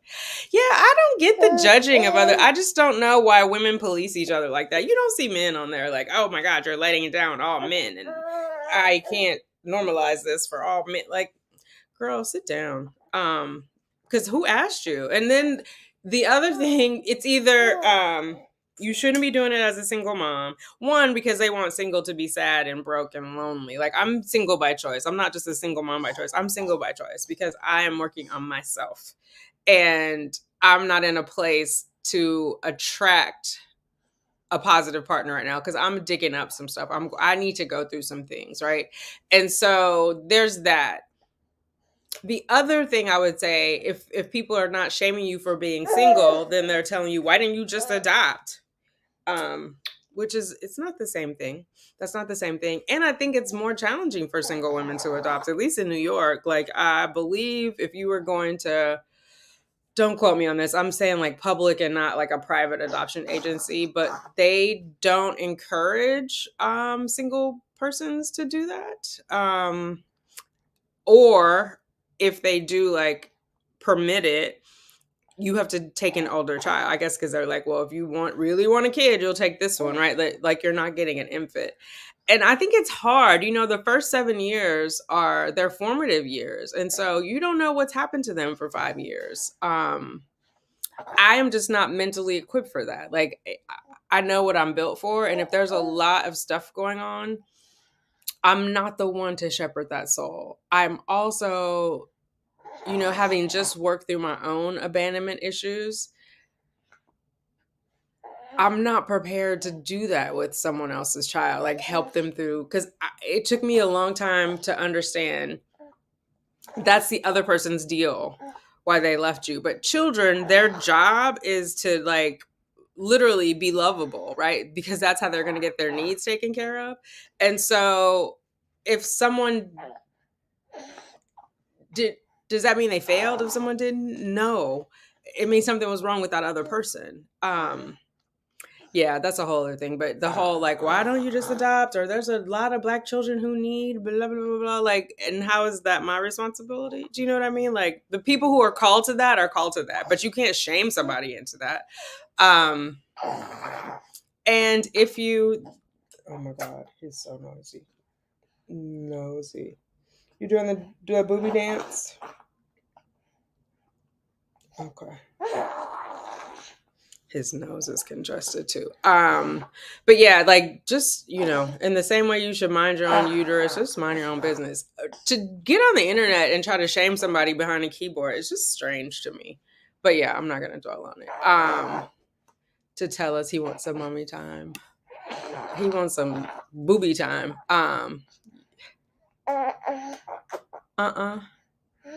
All to myself. He's not used to all of this activity early in the morning. Yasmin flower. It really depends on the type of adoption, the foster care system. So public adoption isn't going to give you a baby, right? Because the goal is to help families reunite and get better first, not adopt. That is a good point, right? That is their priority, is family reunification. And I'm just not down with the government like that. Like, I don't need them in my house. I don't need to fill out a paperwork, a report. I got enough reports at work to do. You know what I mean? Like, or if they're like coming in your house and telling you have too many electronics or whatever. I don't have time for that. I don't have time for that. But there are some people who that is sufficient for them. I'm a Black married woman who was following a Black woman who chose to be single to help me through. Nice. And that's the other thing too. Sometimes our people are not fans of IVF. I don't know if that's a thing, but like there's shame in using IVF. There's shame in if you have a donor. Like there's a lot. Like that's what I'm saying. It's just too much shaming. Like, don't you have enough going on in your life to worry about your own business? You don't hear police in mine. Like I can't. So, and I'm already grown. You know what I mean? Like, I don't need you to teach me like the etiquette you think you're teaching me, or the way things are done, or telling me it's against God, or what me and God got going on is between me and God. You're not invited. Are you okay there? No? Okay. Hold on. Okay. Oh, you're the one who let it go. Are you trying to figure out who I'm talking to? You're like, there are no people there, Mom. But yeah, I'm glad that you found me, and I'm glad that you found some information helpful. So I'm more set on adoption myself. It's definitely not for everyone, and no one should be pressured into it. Oh, good. Yeah. I just watched this story. You know how CBS has like their feel-good stories or whatever? There was a nurse, a NICU nurse, who a patient came in 14 years old with triplets. 14 with triplets. And the triplets were in the NICU, the neonatal intensive care unit, right? And she was buying clothes for the girl and for the babies and just helping support her because her family was not supporting her. I guess her family shamed her and that was going to help her raise her kids. I don't know. And then she ended up not having a place to stay. The woman adopted the girl. And now the girl has graduated from college. I think her twins are like 3 or 4. Or no, that can't be right. Yeah, 4 or 5, because she was 14 and we graduated at 18, right? So somewhere around there. But they were in the picture. And at first I was like doubly interested. I don't know why. Don't judge me. Because the woman was white and the girl was not white, right? She was Black. And the babies, I think, were biracial, the triplets. And then they showed the woman and her other kids and they were biracial. So I was like, okay. I don't know why. Sometimes I'm like, nervous about like, well, what are your intentions? Because sometimes I see like the interracial adoptions and I'm like, are they doing that for pure intentions? I don't know why I'm skeptical. I'm not judging them. I'm just questioning. I have questions.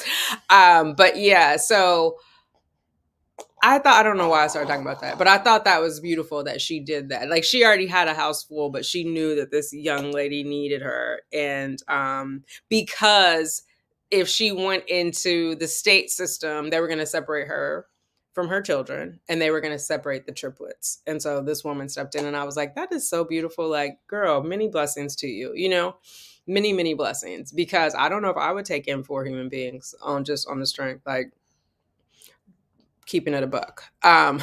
I really think also that people are envious and it's hard to fathom that you are thriving as a single mom when others aren't thriving with a partner or they could never afford single mom by choice. Okay.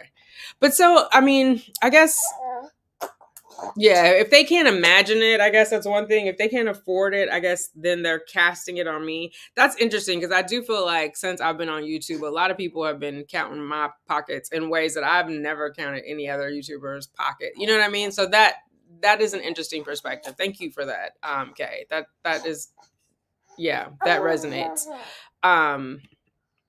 I think the problem people have is that when a woman gets donor sperm to have a baby, she's actively taking charge of her reproduction, and that's what scares people.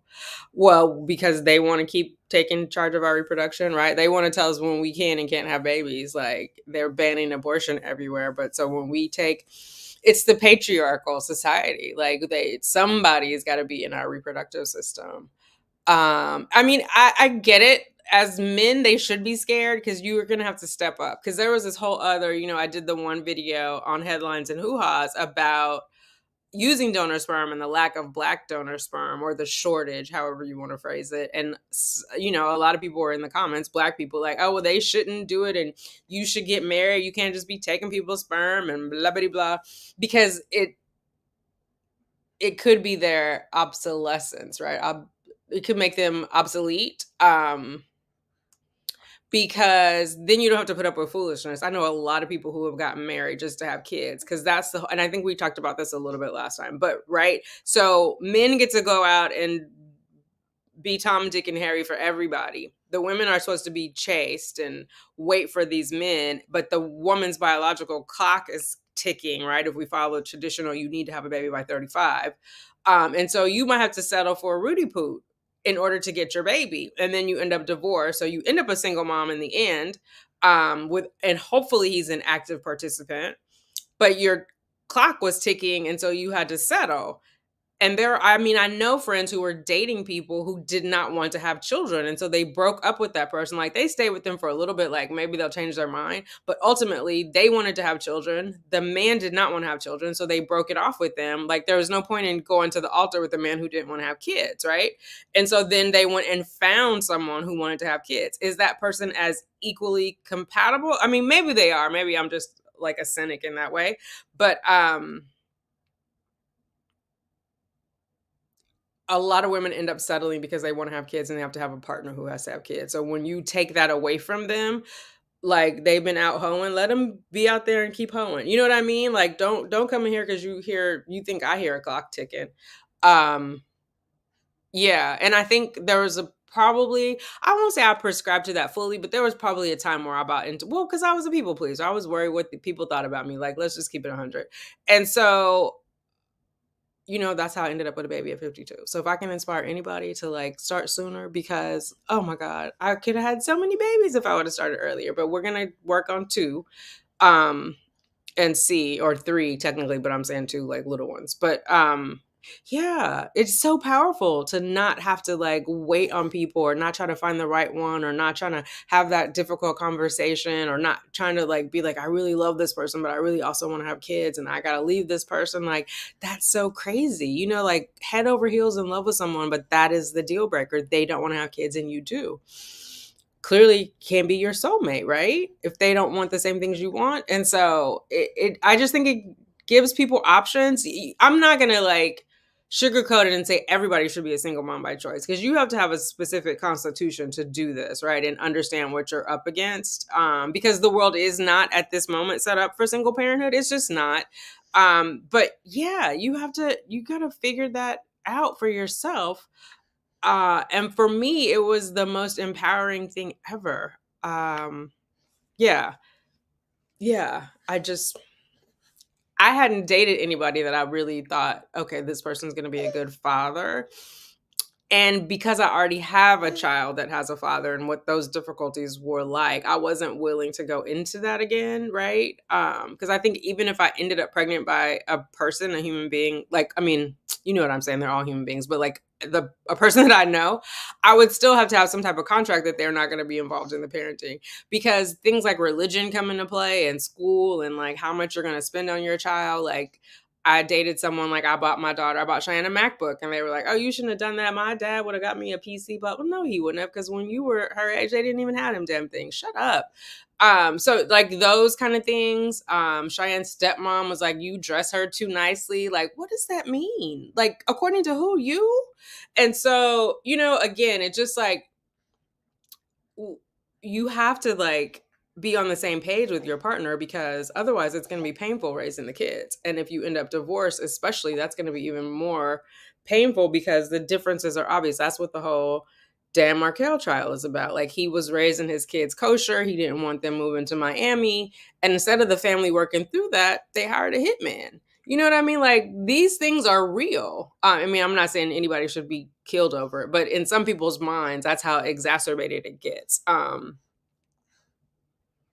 Yeah, I think you have to do what's right for you, long story short. And nobody knows enough about me to say, yes, I should or shouldn't do it. Like, they really don't.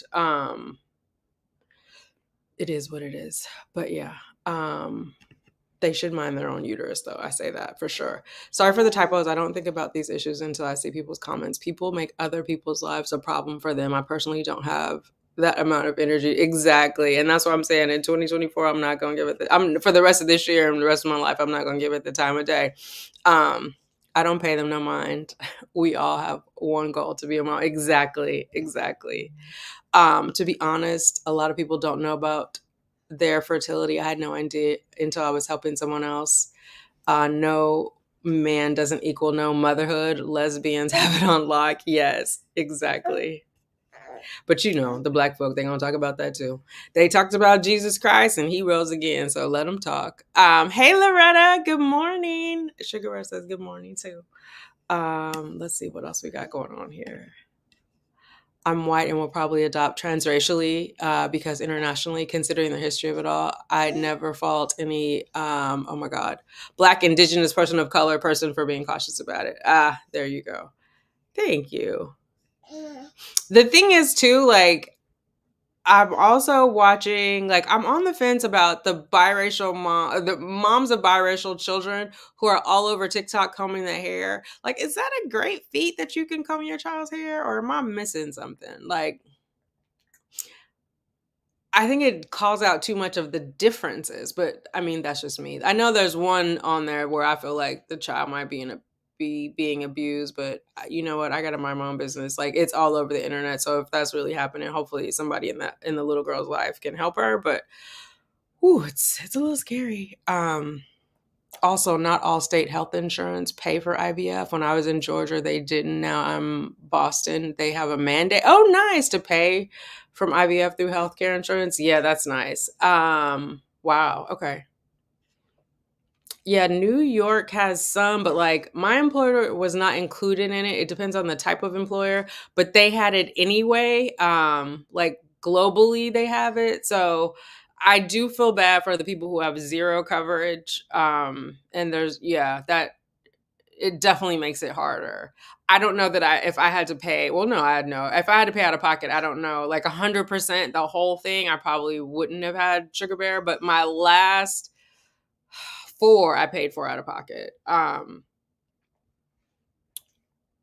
But like my 2 egg retrievals were covered and my donor egg retrieval was covered and 2 transfers were covered. So, and the medication, like I got my medication for like $60. I hear people paying like thousands of dollars for their medication, which just seems bonkers to me. Like pharmaceuticals got it on lock with the, like they're, baby. They need reminding to mind their own Cheerio money. Exactly. Don't be messing with my baby's Cheerio money. They really do. I think some people have a hard time accepting things they don't understand or aren't educated about. People tend to be followers and are afraid to go against the grain. Interesting. Yeah, and it's like they want to. I think those are like sheeple, and they want to rope you back in. Like, how dare you have a thought that's not like what the group think is? Sperm banks don't go after Black men. Interesting. I've read too, I think in that Washington Post article, right, that they interviewed Black men about it, and they felt like they wasn't enough money that was being offered, because I think it's only a couple $100 that they get, and then the abstinence part, which I get it. Like, I don't think it's a thing of like, oh, I have to have sex, but you can't have sex for 6 months until you're HIV/AIDS test comes back negative. And so it just and it's actually longer than 6 months because you can't have it for 6 months to be eligible to donate. And then they retest you and then you start, so I understand that there are hurdles. But also, and that video is still on my channel. It's under the playlist headlines and hoo-haws. I think it was the last one. Sandra was on that one with me because she was in the Washington Post article. And so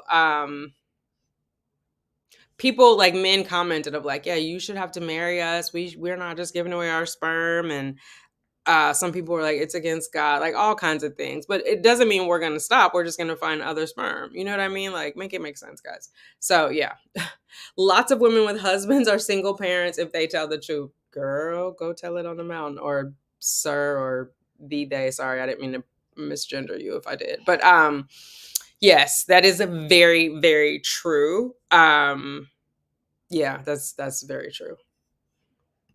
Like men who don't even want to watch their own children. Like, yeah, truth be told. What is dressing a child too nicely? That's crazy. Exactly. And I'm like, I didn't even sleep with you, woman. I don't know why you're calling me. Like, I don't know if she was calling to say like the child support was too high and so I needed to dress my daughter differently. But like, she literally had the nerve to call me that and tell me that. I was like, okay. And then I guess she wanted a bigger response from me, so she went into greater detail. And I said, okay. And then I hung up the phone. Like, that's your opinion. You're entitled to it, but you don't have to share it with me. So you're telling me that they wanted you to put less effort into her appearance, right? It was crazy. I mean, and listen, how you send your child to school is how they're going to be treated. I believe that firmly. So they need to be dressed. The clothing needs to be clean, like shoes, all that. Hair needs to be combed, because like I was one of those parents. I would go to the school and sit in the classrooms, and even with me sitting in the classrooms, the teacher would talk crazy to the kids who didn't have their hair combed or who were like unkempt. I'm not going to say the little girl's name, but we did a carpool, and the other little girl, like her clothes wouldn't even be clean. They literally smelled like urine. She would get in the car, you'd just be like, come on now. But they would be wrinkled, like she had pulled them out of a pile of clothes on the floor and put them on. You know what I mean? Her mom didn't come her, but her mom had 4 kids, so I think it was hard for her. So when you have kids, you do have to be mentally prepared to care for them properly. But they were not nice to her. The kids were not nice. The teachers were not nice. So that was very important to me. She's leaving the house as a princess. She better come back as a princess, like, period. And not like princess, because a princess is a pawn in her daddy's game. But you know what I mean? Like, she left here well cared for. She should return to me that way. I think it's important. I mean, in a society where pretty privilege is a thing, I think it's absolutely important that your child be well kept. And also, like, who are you? Like, I'm going dressed, you know what I mean? And I'm well kept. So why would I not have my child? Like, my child is a reflection of me. Do you know what I'm saying? That would be weird. That would be weird to me. Yeah, it was just crazy. That is a huge pet peeve of mine. Like, why are you being praised for literally being a parent? You should know how to do your children's hair or take the care to get it done. Right, exactly. There's so many, at least on TikTok, there's so many videos of the moms like, oh my God, I can comb my daughter's hair, my biracial or my mixed daughter's hair. Like, okay, great. So yeah, that Black women have such a hard time taking care of their hair is annoying. It's just different. Oh, is that what oh my God. Yeah, I don't have a hard time taking care of my hair. I mean, I don't know. It's the things that they're perpetuating, and they're perpetuating negativity on their own child's hair by saying that. Do you know what I mean? Like, it's challenging or it's somehow mystical. It's just different. Yeah, that's a good point. It's just different. Not harder, not easier, just different. And so, yeah, it drives me a little bit crazy. They get a lot of views though, so maybe there are women out there who are struggling. You know what I mean? They found their group. Maybe there are women who are struggling and they watch those videos to get inspiration. I will take care. I love it when I see men doing their daughters' hairs. I know we shouldn't praise the parents for, but I don't know. I just feel like that's such a sweet connection, and I feel like the overarching message for the little girl is like, your husband should be this loving, let your husband go in the shower and wash your hair, sis, like whatever it is. Like, I love that. Yeah. And like, I'm also just very much aware of like, it's important how I show him love. Oh, he's gone to sleep again. Oh no, you gave me the side eye and then you laughed. Are you faking like you're asleep? Oh my God, he cracks me up. Yeah, it's important that he be able to express his emotions, especially as a Black child in America, because I don't want him to not be able to express his emotions and the only thing he knows is anger, right? Because that makes him dangerous. That makes him a threat. And so I want him to be able to say when he's sad, when he's happy, when he needs to cry, because that was not a thing that was afforded to my brothers growing up. And it directly impacted their path in society. Yeah. So, ooh, that got choked up a little bit. But I was telling my sister, it's very different being a boy mom, and I couldn't articulate it. So I had to think about it. And I feel like that is the biggest difference, is I have to make sure he understands his emotions. He has command of them. He can identify them, and that he knows how to love, like, openly and freely. Yeah. And I'm not saying like love everybody, but when it is time to love, like, that he's not afraid of that. It sounds like some stepmommy. Oh my God, you don't know the half of it. They got together when she was 5 or 6, and it was a journey. Thank goodness I don't have to speak to her now. The comments are like, "You're so brave, amazing mama. Only the strong survive." XO. Like, calm down. Exactly. Oh my God. Good morning, Lisa. How are you? Happy Friday. As a mom of biracial kids, I would have liked to see videos how to better care for it, but I did my best and learned with my girl. Okay, there you go. Yeah, I mean, I enjoyed the video. I barely did my daughter's hair, and I don't have a biracial child. I'm just not into like hair, and I admire even the ladies who have boys who are like doing their hair. I'm like, God bless you. That will not be me. Um, yeah, but I did get up and comb her hair every day. A lot of times she had a puffy ponytail. It was like, oh my God, what is that? Not, is it Boondock? I think it's Boondocks. Or am I mixing it up? It may not be Boondocks. It may be like Boondocks, but that was her hair. It was like pull back, and this part was all slicked, and then this part was up, and it had like little ribbons and whatever else. But yeah,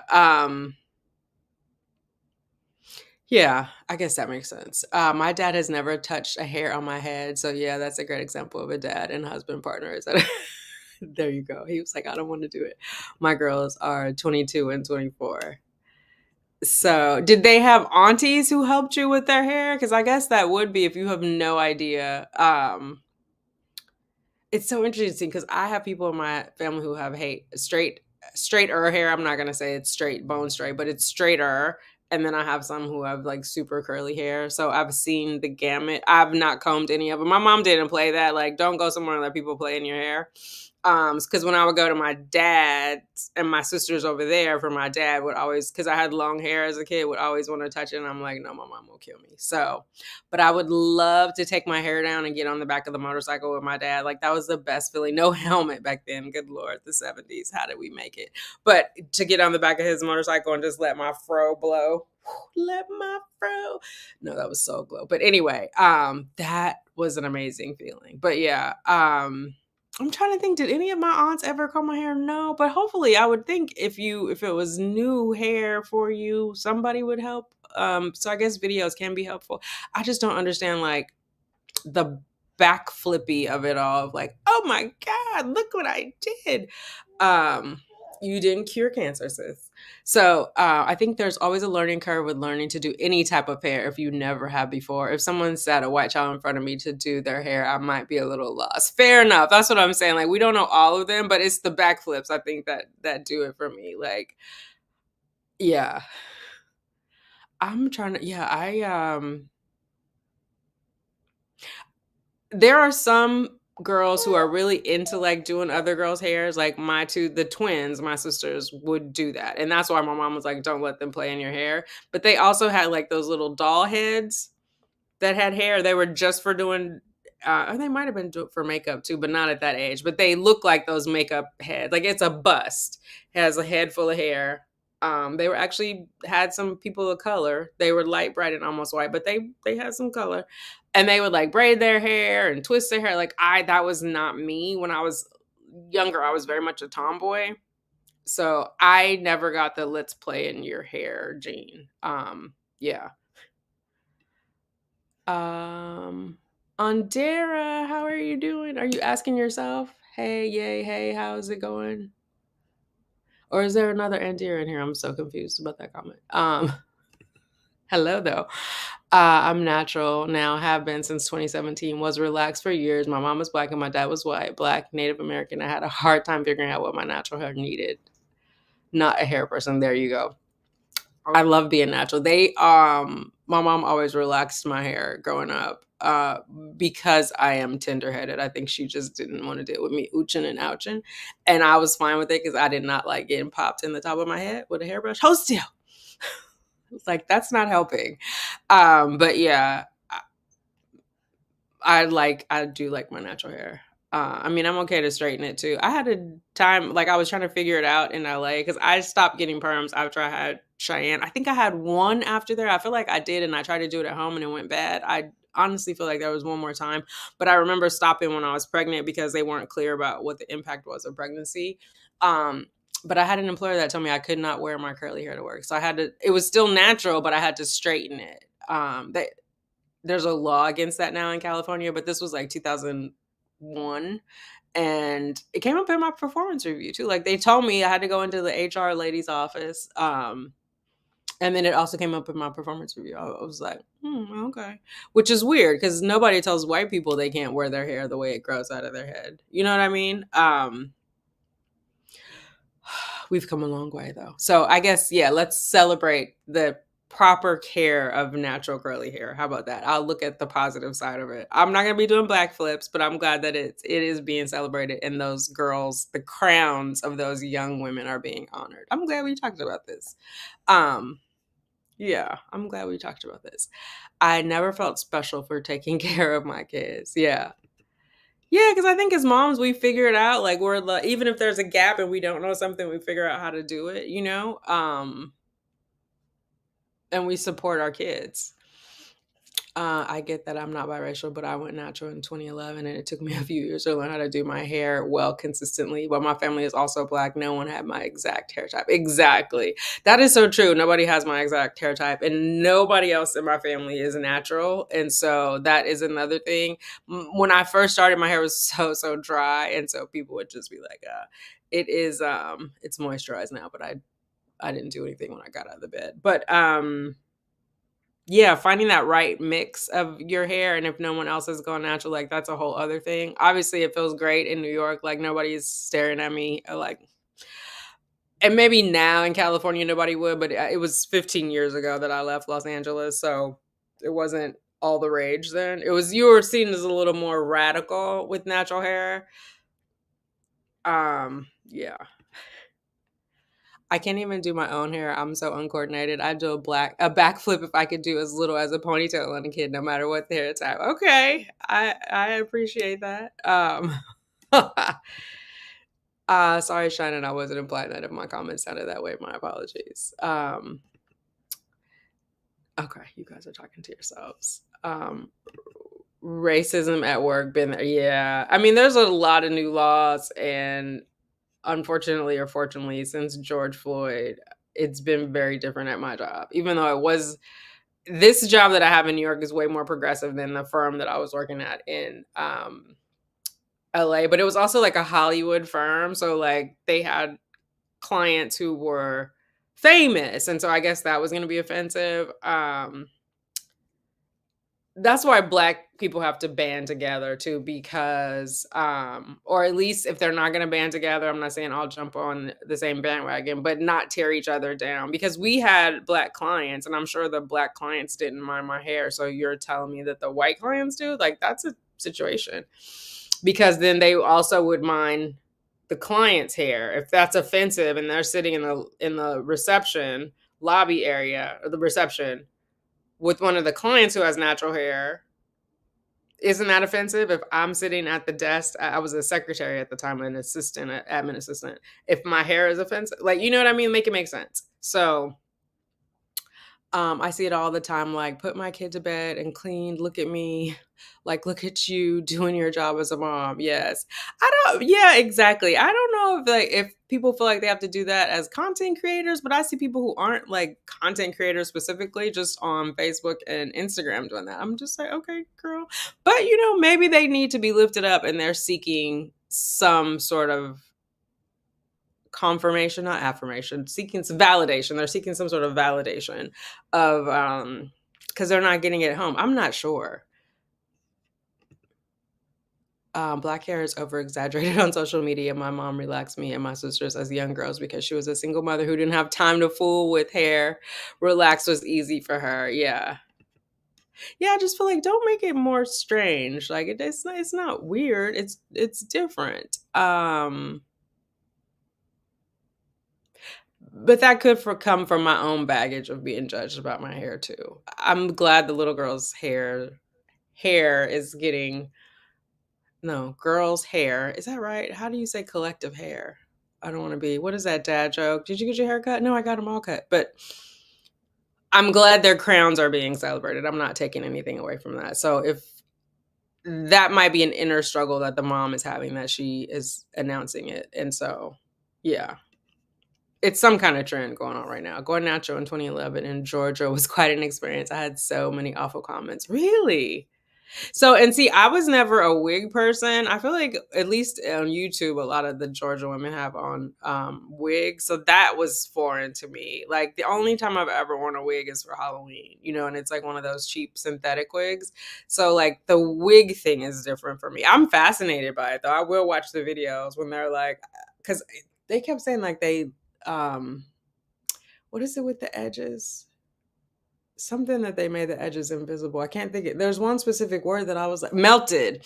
I was like, how do they? Because I'm thinking like melt and heat on the skin, and so but that's not what they meant. So I was like, it was like they meant like it was made invisible. But so I started watching some of like how they put on wigs for that. So that is like, but they're not doing backflips for it. But that is fascinating to me too. It just feels like it would be a helmet. It would feel like a helmet though, or a hat all day, which I need to be able to go on in here and scratch my hair, like, but God bless him.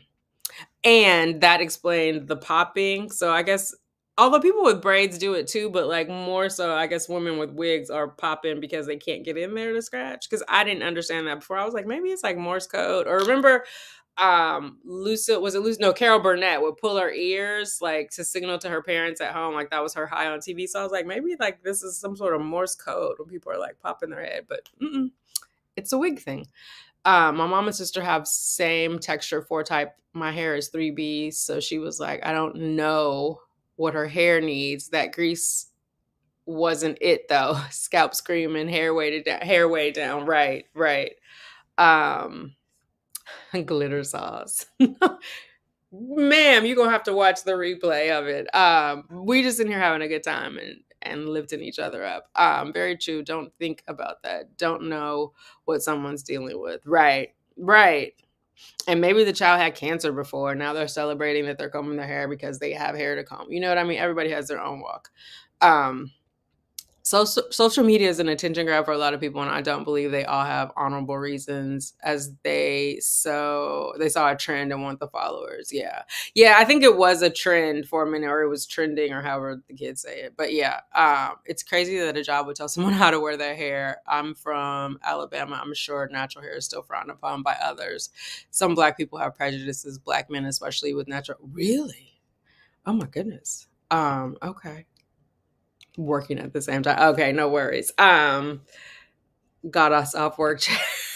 I'm up early. I was not up with the chickens. I got up at 6, so I might have been up with the chickens today. But yeah, like hair is such an interesting thing, and it's such a personal thing. But yeah, they called me into the office and told me I could not wear, and of course the HR person was a Black person. She had braids in her hair, but they were her vacation braids. Like, I was just like, how do you have the audacity to fix your lips to tell me about that? Not even like, we don't like that particular style, but they were just like, you need to wear your hair straight. It needs to be like when you interviewed. We can't have your hair like this. I'm like, oh, okay. Like, what do you say? You know what I'm saying? it's not like I had too much cleavage showing. It was just like, wow. That was very demoralizing. I will say that. So I feel for like these little kids. I remember the one kid had to cut his locks off before a game. And like, I feel like I was a full grown adult and felt dehumanized. I can't imagine a child going through that and your parents aren't there to stand up for you. Like, yeah. But Gavin Newsom passed the Crown Act, so they cannot do that anymore. They passed the Crown Act while I was here in New York. So you cannot discriminate or make a hair type a condition of employment. So, I mean, I went home and straightened my hair. Yeah, I went home and straightened I needed that job. I was I had went back to school to get my degree.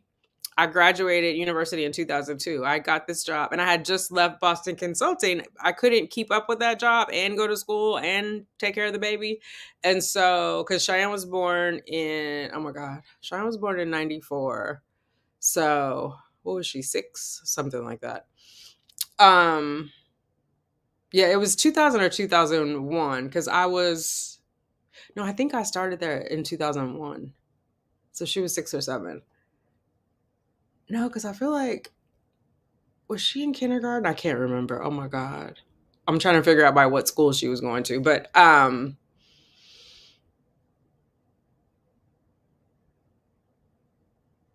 yeah. She was either in kindergarten or first grade. She was at St. Timothy when I was there. But anyway, don't you hate it when you can't remember that? But I needed that job. So that's the long story short. I needed a job that would support me and my schoolwork. And so I stayed there until after I graduated. I graduated in August of 2002. And I think I was out of there by November of 2002. But yeah, it was, you know, incredibly dehumanizing. Social media loves when white people do things black. They've been talking about that on TikTok. A white person on something considered black always gets praise. Oh, interesting. Well, I guess it started with the Kardashians, and they blew up. So maybe people were trying to blow up. I don't know. My cousin told my aunt and her sister, y'all need to go get a relaxer. My aunt said, Felicia, by Felicia, maybe said natural best.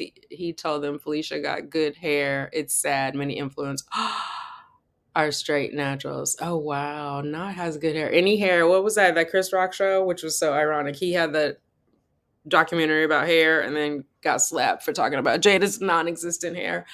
Any hair on your head is good hair. That was a thing growing up. I think I've told you guys this before. I'm an old lady, so I repeat myself. But growing up, that's what I heard. Like beautiful women were light skinned with good hair, and not like told directly, like sit down and do this. But uncles, grandpa, all them. Oh yeah, because he married that beautiful gal. She had that bright skin and that good hair, bright light and almost white. Well, I was none of those things, so therefore I was not beautiful. You know what I mean? You gotta be careful about what you say around kids. Words are very, very powerful. So yeah. It is very interesting. It's very interesting. We shame ourselves about it, but we have to learn. I mean, and that's the thing too, right? Like growing up, I remember the women would wear those, not even headscarves, those things that I don't see them anymore now. But it's sort of like a bonnet, but instead of elastic, it had that braided piece of fabric, and they wore it out in public, like to cover up their hair. So, and I'm assuming this enslaved people had their hair covered. I know they weren't getting relaxers, right? And so they weren't even getting time to care for themselves. I'm sure their hair was like dried out. So you would just cover it up like out of shame, right? And so yeah, I don't want to go into all that. We have overcome that. So we're gonna keep on moving forward and let's not do it to our girls going forward.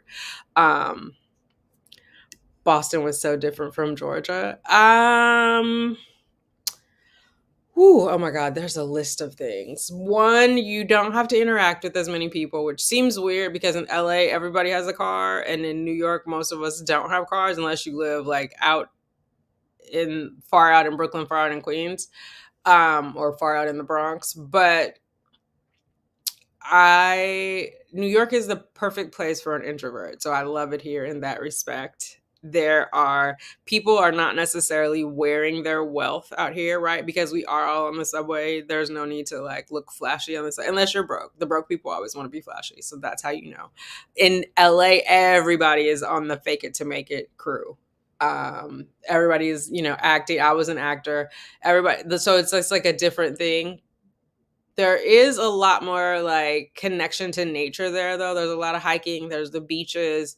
So I was able to do a lot of that and connect with Earth. Here, I haven't hiked since the pandemic, but I was looking into stuff of like carrying him and going out there and going hiking. But so it's easier to connect with nature in LA, in California, period, really.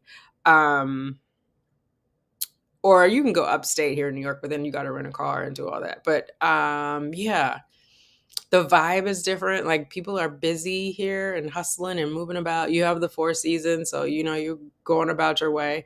But I really honestly go to work and I enjoy the arts, but I don't like hang out with a lot of people, where LA was like very social. But again, I was also acting, so I had to do a lot of networking, and you know, you kind of had to be seen as was part of your job. And yeah, I have to think about it. There's many more differences, but I have to think about it. There's a lot more appreciation for art and culture, like the museums here, the best in the world, or at least the best in the US. There's Broadway here. There's a lot more culture here. There's a lot more grittiness here too. So it helps keep you grounded. I think in LA, like a lot of people get caught up in that. If you never wanted a Ferrari in your life, you move to LA, you might want a Ferrari, like depending on the type of person you are. Like that is not a vibe here in New York. Like there's no need to walk around with your wealth outside because you might get robbed, like quite frankly. You don't want to be on the subway being flashy. You just are screaming for someone to take advantage of you. So where in LA, people are encouraged to be as flashy as possible. Not everybody. I don't want to say everybody, but a lot of people are. But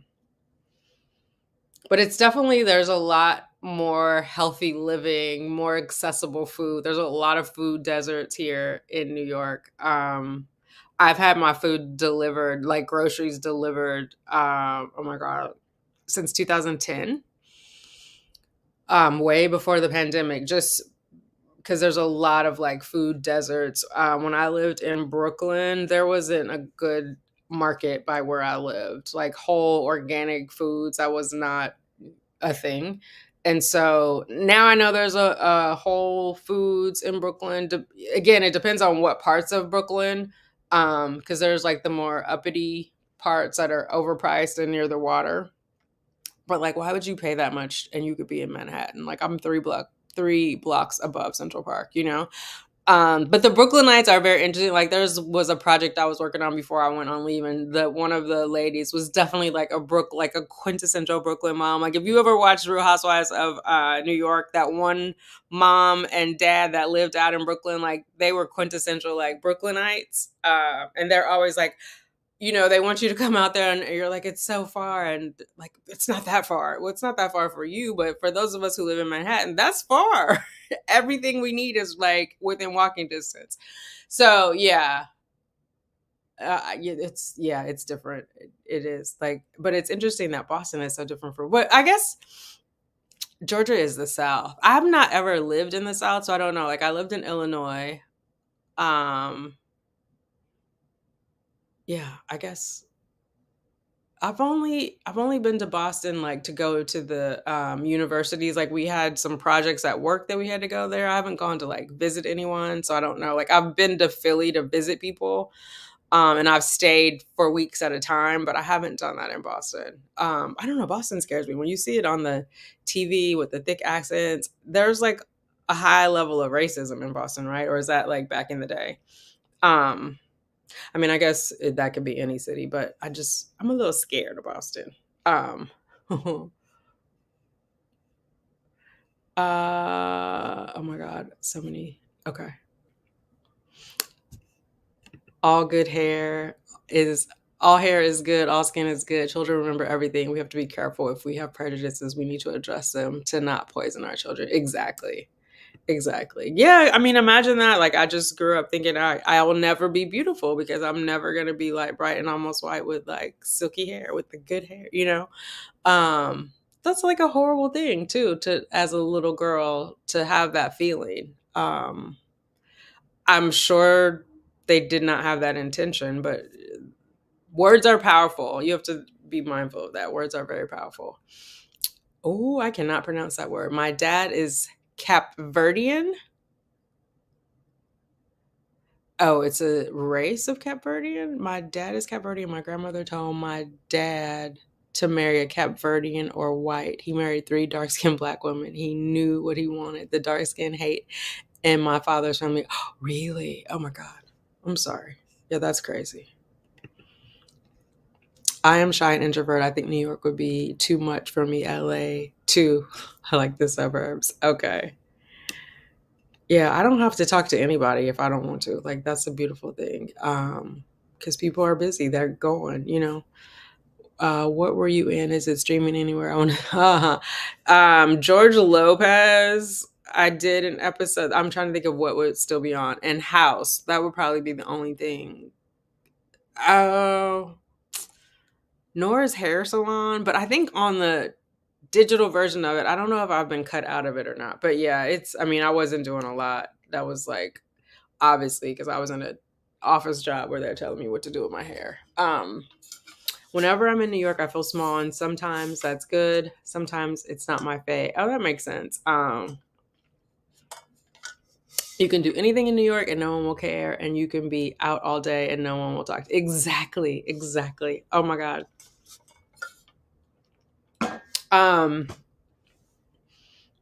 Although I was gonna say LA is the land of good morning, but there are some people in my office who are like on that good morning kick. Like sometimes I don't want to say good morning. Like I don't. It's not. Maybe it's not a good morning. Is it a question? Is it a statement? I like Grand Rising because that's empowering, but I don't always want to greet you. But there was somebody who was on my team, my old team. Um, she had a manager. Her manager reported to me, so she wasn't even my direct report, right? She was my direct. And she would get mad if I passed by her and didn't say good morning. And I'm like, sometimes I don't even see you. Like I have things on my mind. And I remember at one of the I worked at an accounting firm. I worked at a couple of them in LA. And one of the partners at the firm, Steve was his first name. What was his last name? Franklin. Steve Franklin. Every morning would walk around the office. It was ultimately like a circle, right? He would walk around the whole office saying good morning to everybody. And everybody was like, oh, here comes Steve. And they expected that from him. But it was so unusual that everybody was like, oh my God, he said good morning to everyone. You know what I mean? Like, and I do remember when I was younger, my great grandma would be like, don't come in here and not say good morning. We didn't sleep together last night. But when I slept in her bed, I wouldn't say it. And I'm like, Grandma, we did sleep together last night. But yeah, you can walk around and not say, hey, Ruby, and not say a word. And it's perfectly fabulous. You like the chatty conversation. There are times where I get in a mood where I want to be chatty, but at heart, I'm an introvert. And so I can be chatty, as you guys can see. But when I get off here, I'm not going to say a word to anybody else for the rest of the day, right? Because that's how I recharge. I'm going to be right into this television and right in the chat with these people when when the state starts cross-examining the defendant. And so they'll be, yep, I was on House Empty, Yasmin. Many families so sad. I've never heard this before. Many older generations were bad about that light skin and dark skin stuff. Interesting. Oh my God. No, the racism is here big time. You would think we are a blue state, but if we are segregated into our own parts of town, no, gentrification is happening. Or now gentrification is happening big time. Okay. I have someone who used to work for me, he was on my team, who bought a house in Boston. And I want to say he's Jamaican. He has an accent. But I still stay in touch with him. So I was so proud of him when he was like, I got a house, I got engaged, I'm living with my fiance. I was like, oh, that's awesome. I need to check on him too, because his sister was getting ready for university. So I think this year she's graduating. I need to reach out to him. Daniel is his name. So New York might be for me, although I'm terrified of riding subways and trains. Be walking everywhere. There are buses here. Now I'm terrified of the buses. Like I just cannot do the buses, but I will do the subways. I know people here who swear by only the buses and won't get on the trains, but I don't know. It's just like people are out in the street doing foolishness. I'm like, we could be run over, we could be run into. But I'm okay to get in an Uber and make it make sense. I know. And a bus is bigger. It could take a bigger impact, but I don't know. Was Hugh Lowry nice? He was. I don't remember the name of the episode, and I didn't have a big part. I had like 2 lines. It was Jeremy Rimmer was in it. He was like the main special guest, and oh my God, Todd Bridges' son was in it. And I was the parent of one of the kids that their kids were in with. I can't even remember exactly. Something happened. I remember I was like chasing a doctor down the hallway talking to him. But yeah, that job was my last job that I did in LA, and it was right before the writer strike. So I shot it in 2007, but it didn't air until 2008, and there was a writer strike in 2008. That I still get residual checks from because they played it so many times, and they're still playing it. So like a week ago, I was gonna post it on IG, like in support of the strikes, of the writers' strike and the Actors Guild strike, but it for some reason it wouldn't upload. I think because I was trying to add a fundraiser to it. But yeah, many moons ago. I'm still in the guild though. Well, New York might be for me, although I read that one. Definitely, yeah, have a visit. Exactly. Yeah. And now there's so much more technology. Like when I came here, there was no smartphones yet. Like I came here with a BlackBerry, which I don't think BlackBerry is well, not a touch, whatever. There was no iPhone. Let me say it like that. So now there are apps to help you navigate the subway. I had a big ass piece of paper, and my friends would be like, "Don't pull it out. You look like a tourist. You're gonna get robbed." And I'm like, "Listen, I gotta get where I'm getting. If somebody want to come at me, come at me. But I can't be like trying to squint on a little piece of paper trying to figure out where I'm going." So, but quickly I got acclimated, and I would write it in the daytime. People are mostly getting robbed back then anyway, like during the commutes when it's packed. So like if you're in the afternoon and there's not a lot of people, you can see if somebody's like clocking you or not, you know? So one of our neighbors just told me yesterday that I was so quiet. She never knew when I was home. I thought that was a weird thing to say. Yeah, why does she need to know when you're home? She's clocking you. Oh my God. Or she was trying to. But it could be a compliment too. Maybe the last neighbor was like really loud and stomping around, and they could always tell, you know, they'd be happy when that person left. In the South, we're taught to say good morning, speak when entering a room. It's considered rude to not speak, just how people raised. I have my social comments, but an introvert at heart. Okay. Oh, interesting. Okay. I'm guilty of knowing most of my neighbors' schedules. I can't help it. I have new neighbors. I don't know their schedule. They don't know mine. Although I feel like they must be working from home because I can see them. Like under my door, I have a fabric, like what is that called? I don't know. It fills up the cracks, mainly because I'm sensitive to like smells. And so I try to block out the other one. But you also can't see me moving around, but I can see their feet moving. Like when I go to check the mail in the middle of the day. They moved in while I was in the hospital having the baby. So I did say hi to them. We talked about that last time. I did say hi. So, but that's it. I didn't introduce myself. I just saw last night, Yes. Oh, it's why you wanted. Now, you know they were shooting in LA though, right? But yeah, I saw that he drowned after all those trouble with drugs, and he got clean, and then he drowns. That's so crazy to me. She was so like forceful and wanting to know like everything about me. It was just a little weird. Yeah, that is. I don't need new friends like that. I'm gonna say it till I die. I don't need new friends like that. Where are you going? What are you doing? Where do you work? Da-da-da-da-da-da. I hate telling people where I work because then they always want something. I'm like, I can't help anybody in your family get a job. Yeah, it's just like people on LinkedIn will reach out to me, Black people. I don't know them from Adam, and they're like, "Can you recommend me?" No, nope, I don't know you. Like, I'm not gonna put my reputation on the line to recommend you, and then you come up in here and act the fool. Like, that's a bad reflection on me. Right now, I know who is home and who is at work. I kind of like it though. It's nice to be noticed being single. If something happened to me, they know. That's true. No one is creepy though. That is true. Like if they haven't heard from you, and I did that with my old neighbor, Lon. But he has a house in the Hamptons, so he would be back and forth. But somebody had delivered pizza to his door, and it sat there for like 2 days. And then I was like, "That's strange." And so then I had to call like the property management team, or actually, I contacted the board, and then the board sent me to the property manager, which was confusing because that guy's name was Lonnie. And so I was like, I don't need him for anything. I just need to make sure he's okay because he's an older gentleman. And so I was like, give him my number if you guys get in contact with him. So he was like, oh yeah, I'm fine. He was like, they probably meant to deliver it for the people downstairs. But like, you don't wait for the people to come to the door. You just deliver the pizza and walk off. And then it was weird because the pizza sat there for 4 other days. Like after the building people knew he wasn't here, like, why don't you tell the man who vacuums to take that pizza? Anyway, it is good to have somebody looking out for you in that way because you could be like in there. I mean, I have the dogs, so hopefully they would alert somebody and not eat me. But yeah, that's a good point.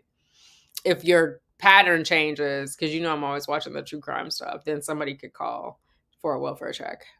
Because like if I went silent, I mean, I don't talk to my mom every day. I don't talk to my sister every day. So like my neighbors would be my first point of rescue.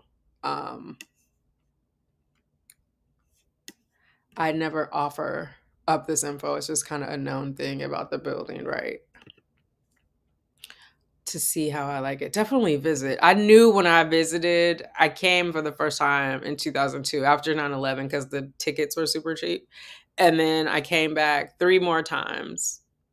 And the fourth time I came was to look for apartments. Like I knew New York was the place for me. Okay. Which show? House and George Lopez. Hey Quan, how are you? Right, I don't want friends like that. Yes. People who need, people who want. Yeah, that people either want like a connect with the job. I learned that the hard way, like back in LA, my cousin wanted to connect to an agent and I like referenced her, but then she would like not go on auditions, not show up. It just looks bad. You know what I mean? And so it's like, if I'm recommending you, the person who I'm recommending is awesome. And the person I'm recommending you to knows that you're awesome because I don't recommend that many people. You know what I mean? Like it has more value for everybody involved that way. And so, yeah. But I'm always wary of people who come wanting. Like, what you need? Like, what do you need me for? What do you want? Maybe I'm just an old skeptic, old cynic, but yeah. I just moved, had the neighbors from hell. They fought like animals, yelling, screaming. Oh no! Stomping, slamming doors. Multiple people reported them on several occasions. Management did nothing. Police.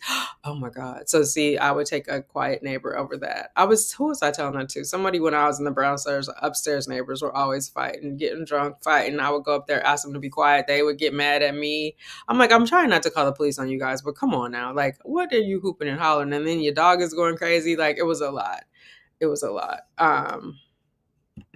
That saved my Gmail life. Pattern show something was wrong, right? You remember that family member? I think it was a lady in Illinois. Like she didn't check in on the daily Wordle game, and they sent someone after them.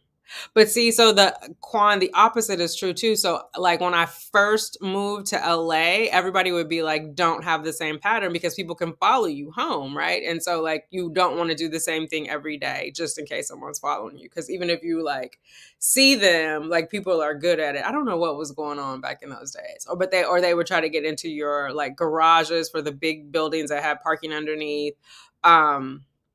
Yeah, I remember that being one of the things as a single woman, like break your patterns. Don't have the exact same, even if you're like Monday I do this, Tuesday I do that, but don't every single day go the same way home. And so it's interesting. But yeah, patterns help people know what you're doing, right?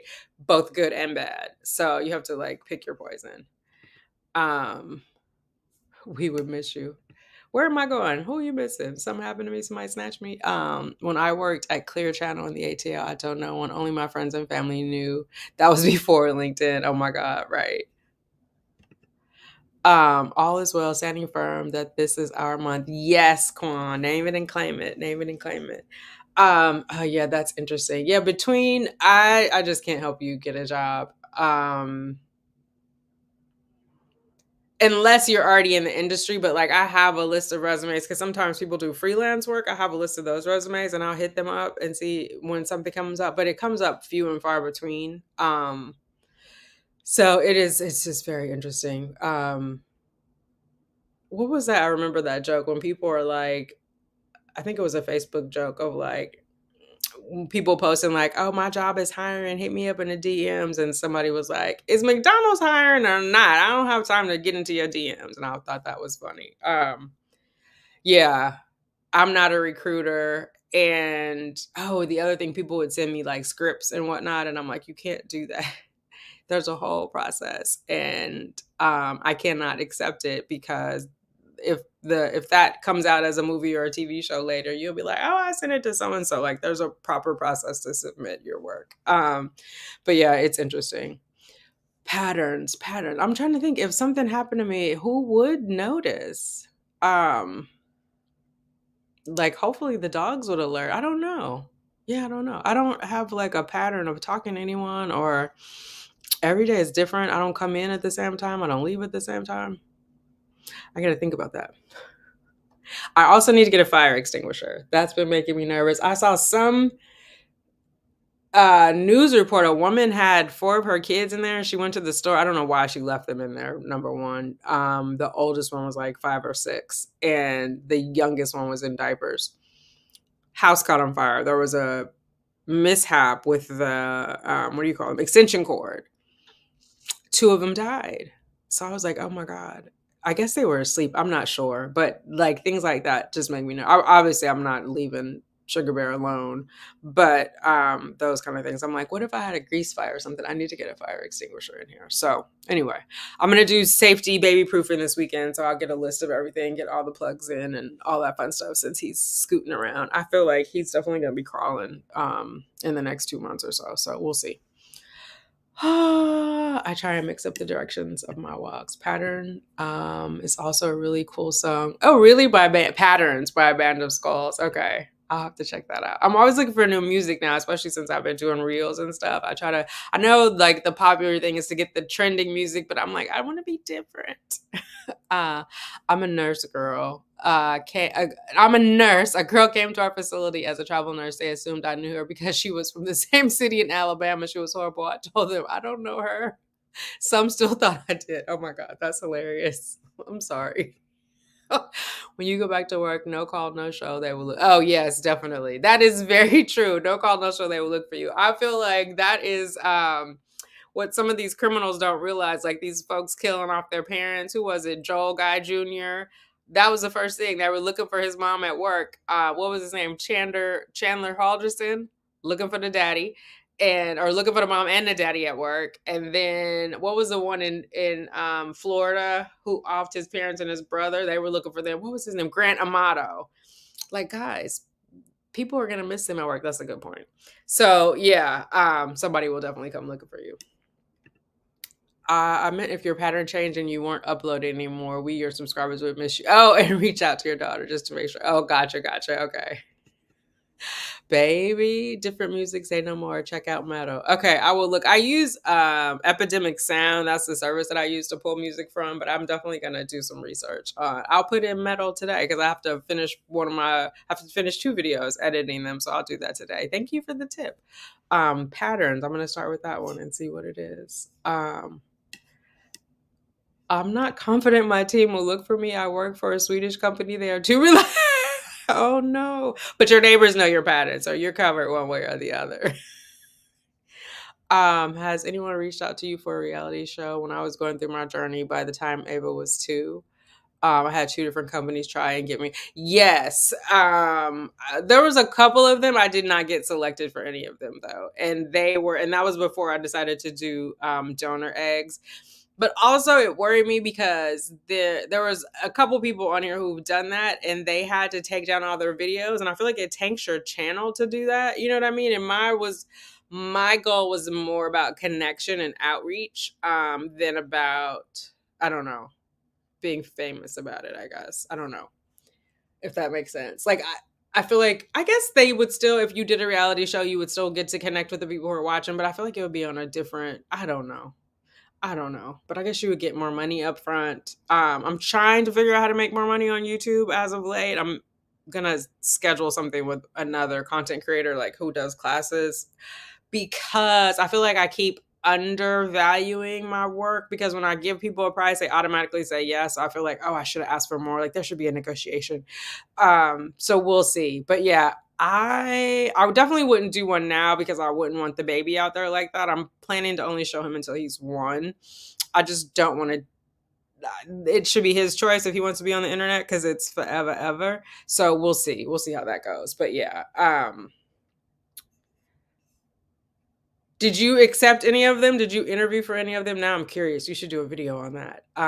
How's your treatment going, by the way? I'm like, I only posted on Instagram this week. I'm one of those like post and ghost. I haven't followed anything, but I know I'll look later. For some good beginner metal, Sabaton, Powerwolf, Schwangs, Windrose, oh my God, and Bloody Wood, Nightwish. Okay. I need to take a picture of this because I'm not going to go back and watch this whole thing. Hold on 1 second.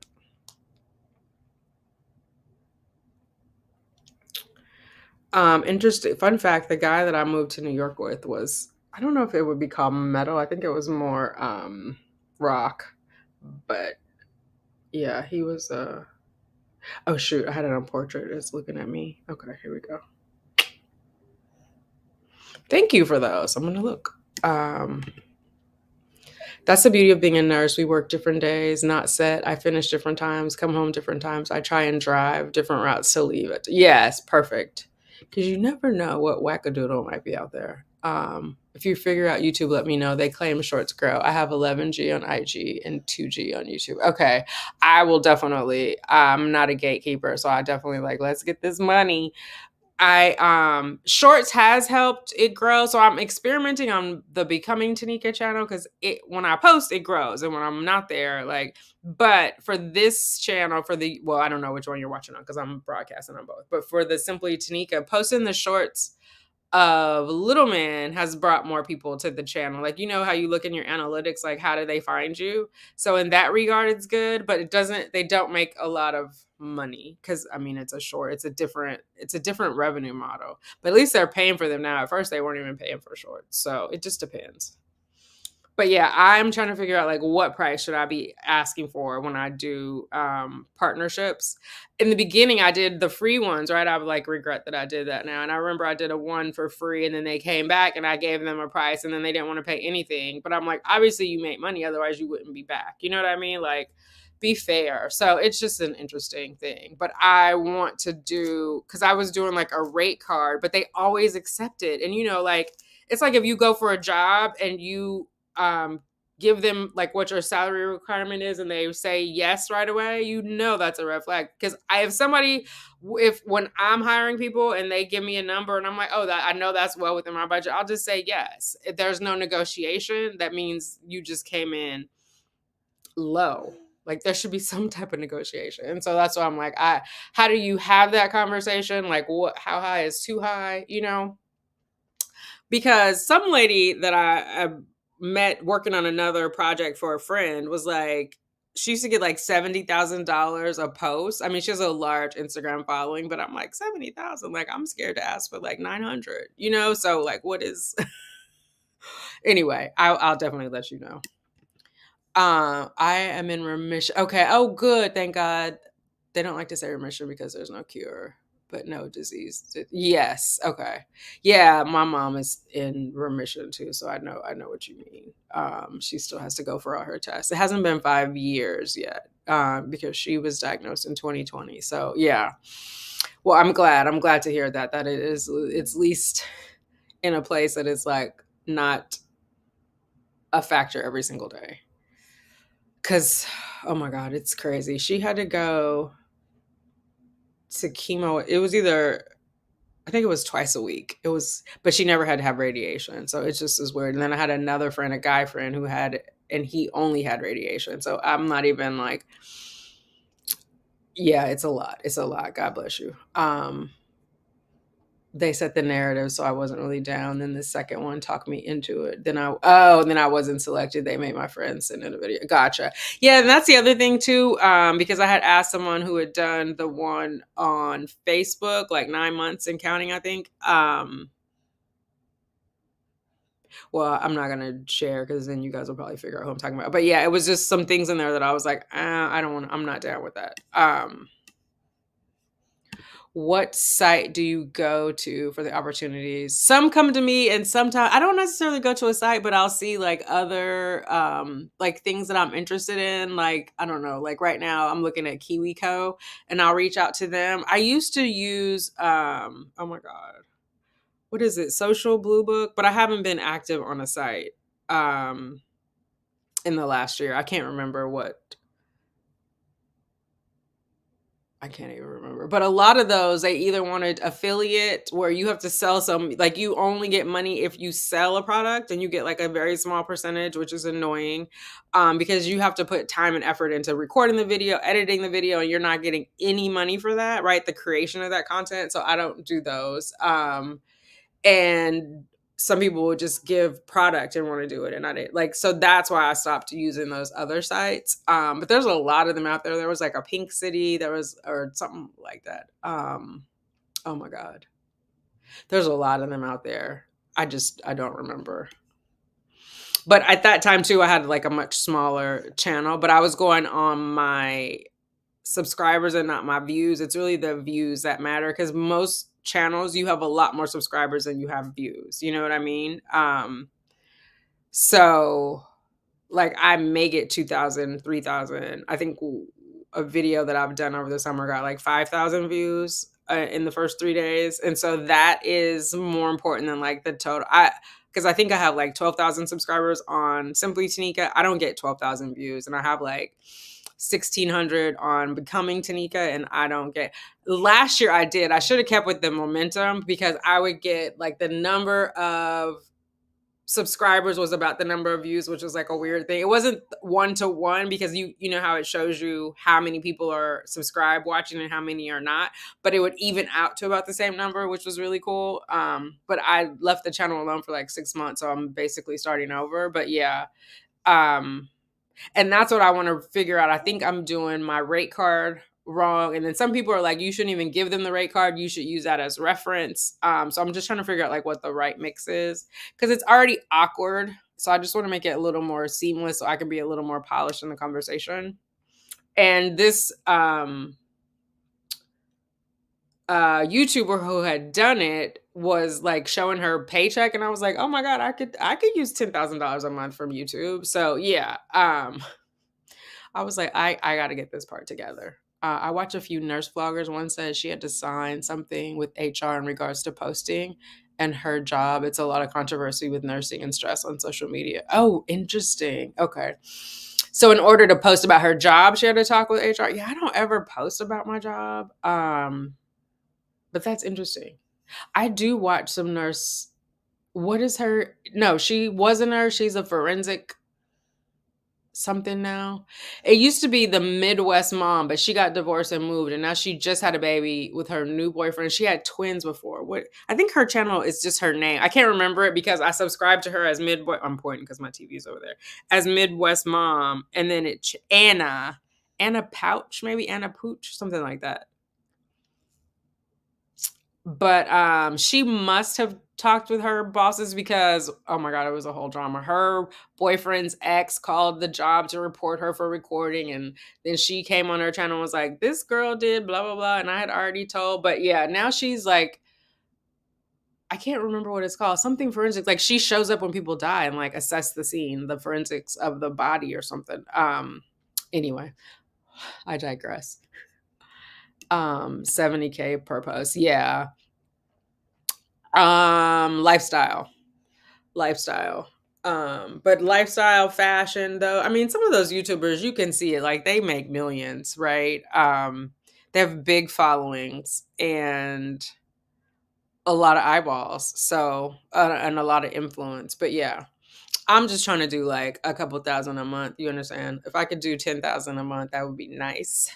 And yeah, but it has to make sense with my job. Do you know? Like it's all those things. But 10,000 a month total. Like, so not, it was across all her platforms. So in part of her review, I need to contact her today too and schedule my time. But in part of her review, she looks at all of your socials and like gives hints on that, or tips, not hints, but like what can improve, where the weaknesses and strengths are.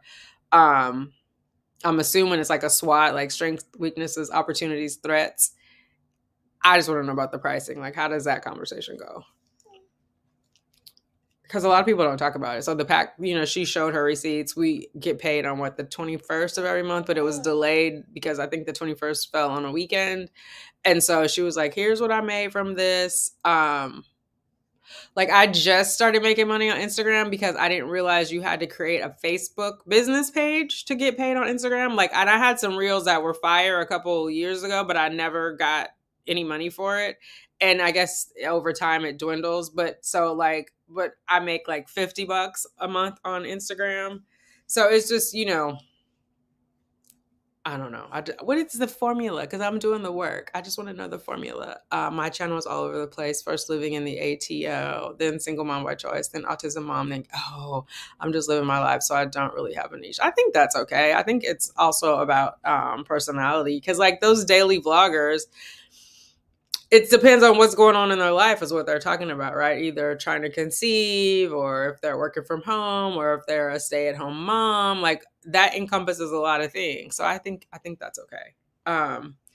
It's really like the age, and YouTube will tell you what your demo is. Like, is it more men than women, more women like 25 to 35? Like that's what I lead with. But yeah, well, no, that's not true. Like the ones that I've been paid the highest have been related to TTC, but there's been other things like clothing and whatever that I also got paid for. But that's like not my niche. I don't do any wigs because I don't wear wigs. I see a lot of people make a lot of money on wigs, but Anyway, okay, this one is asleep. I'm going to finish my coffee. I'm going to get to hopefully the cross-examination that has happened. Thanks for hanging out with me this morning, ladies. I hope you have an amazing weekend. And it was good to catch up with you all. So, yay! Love you guys all. Talk to you later.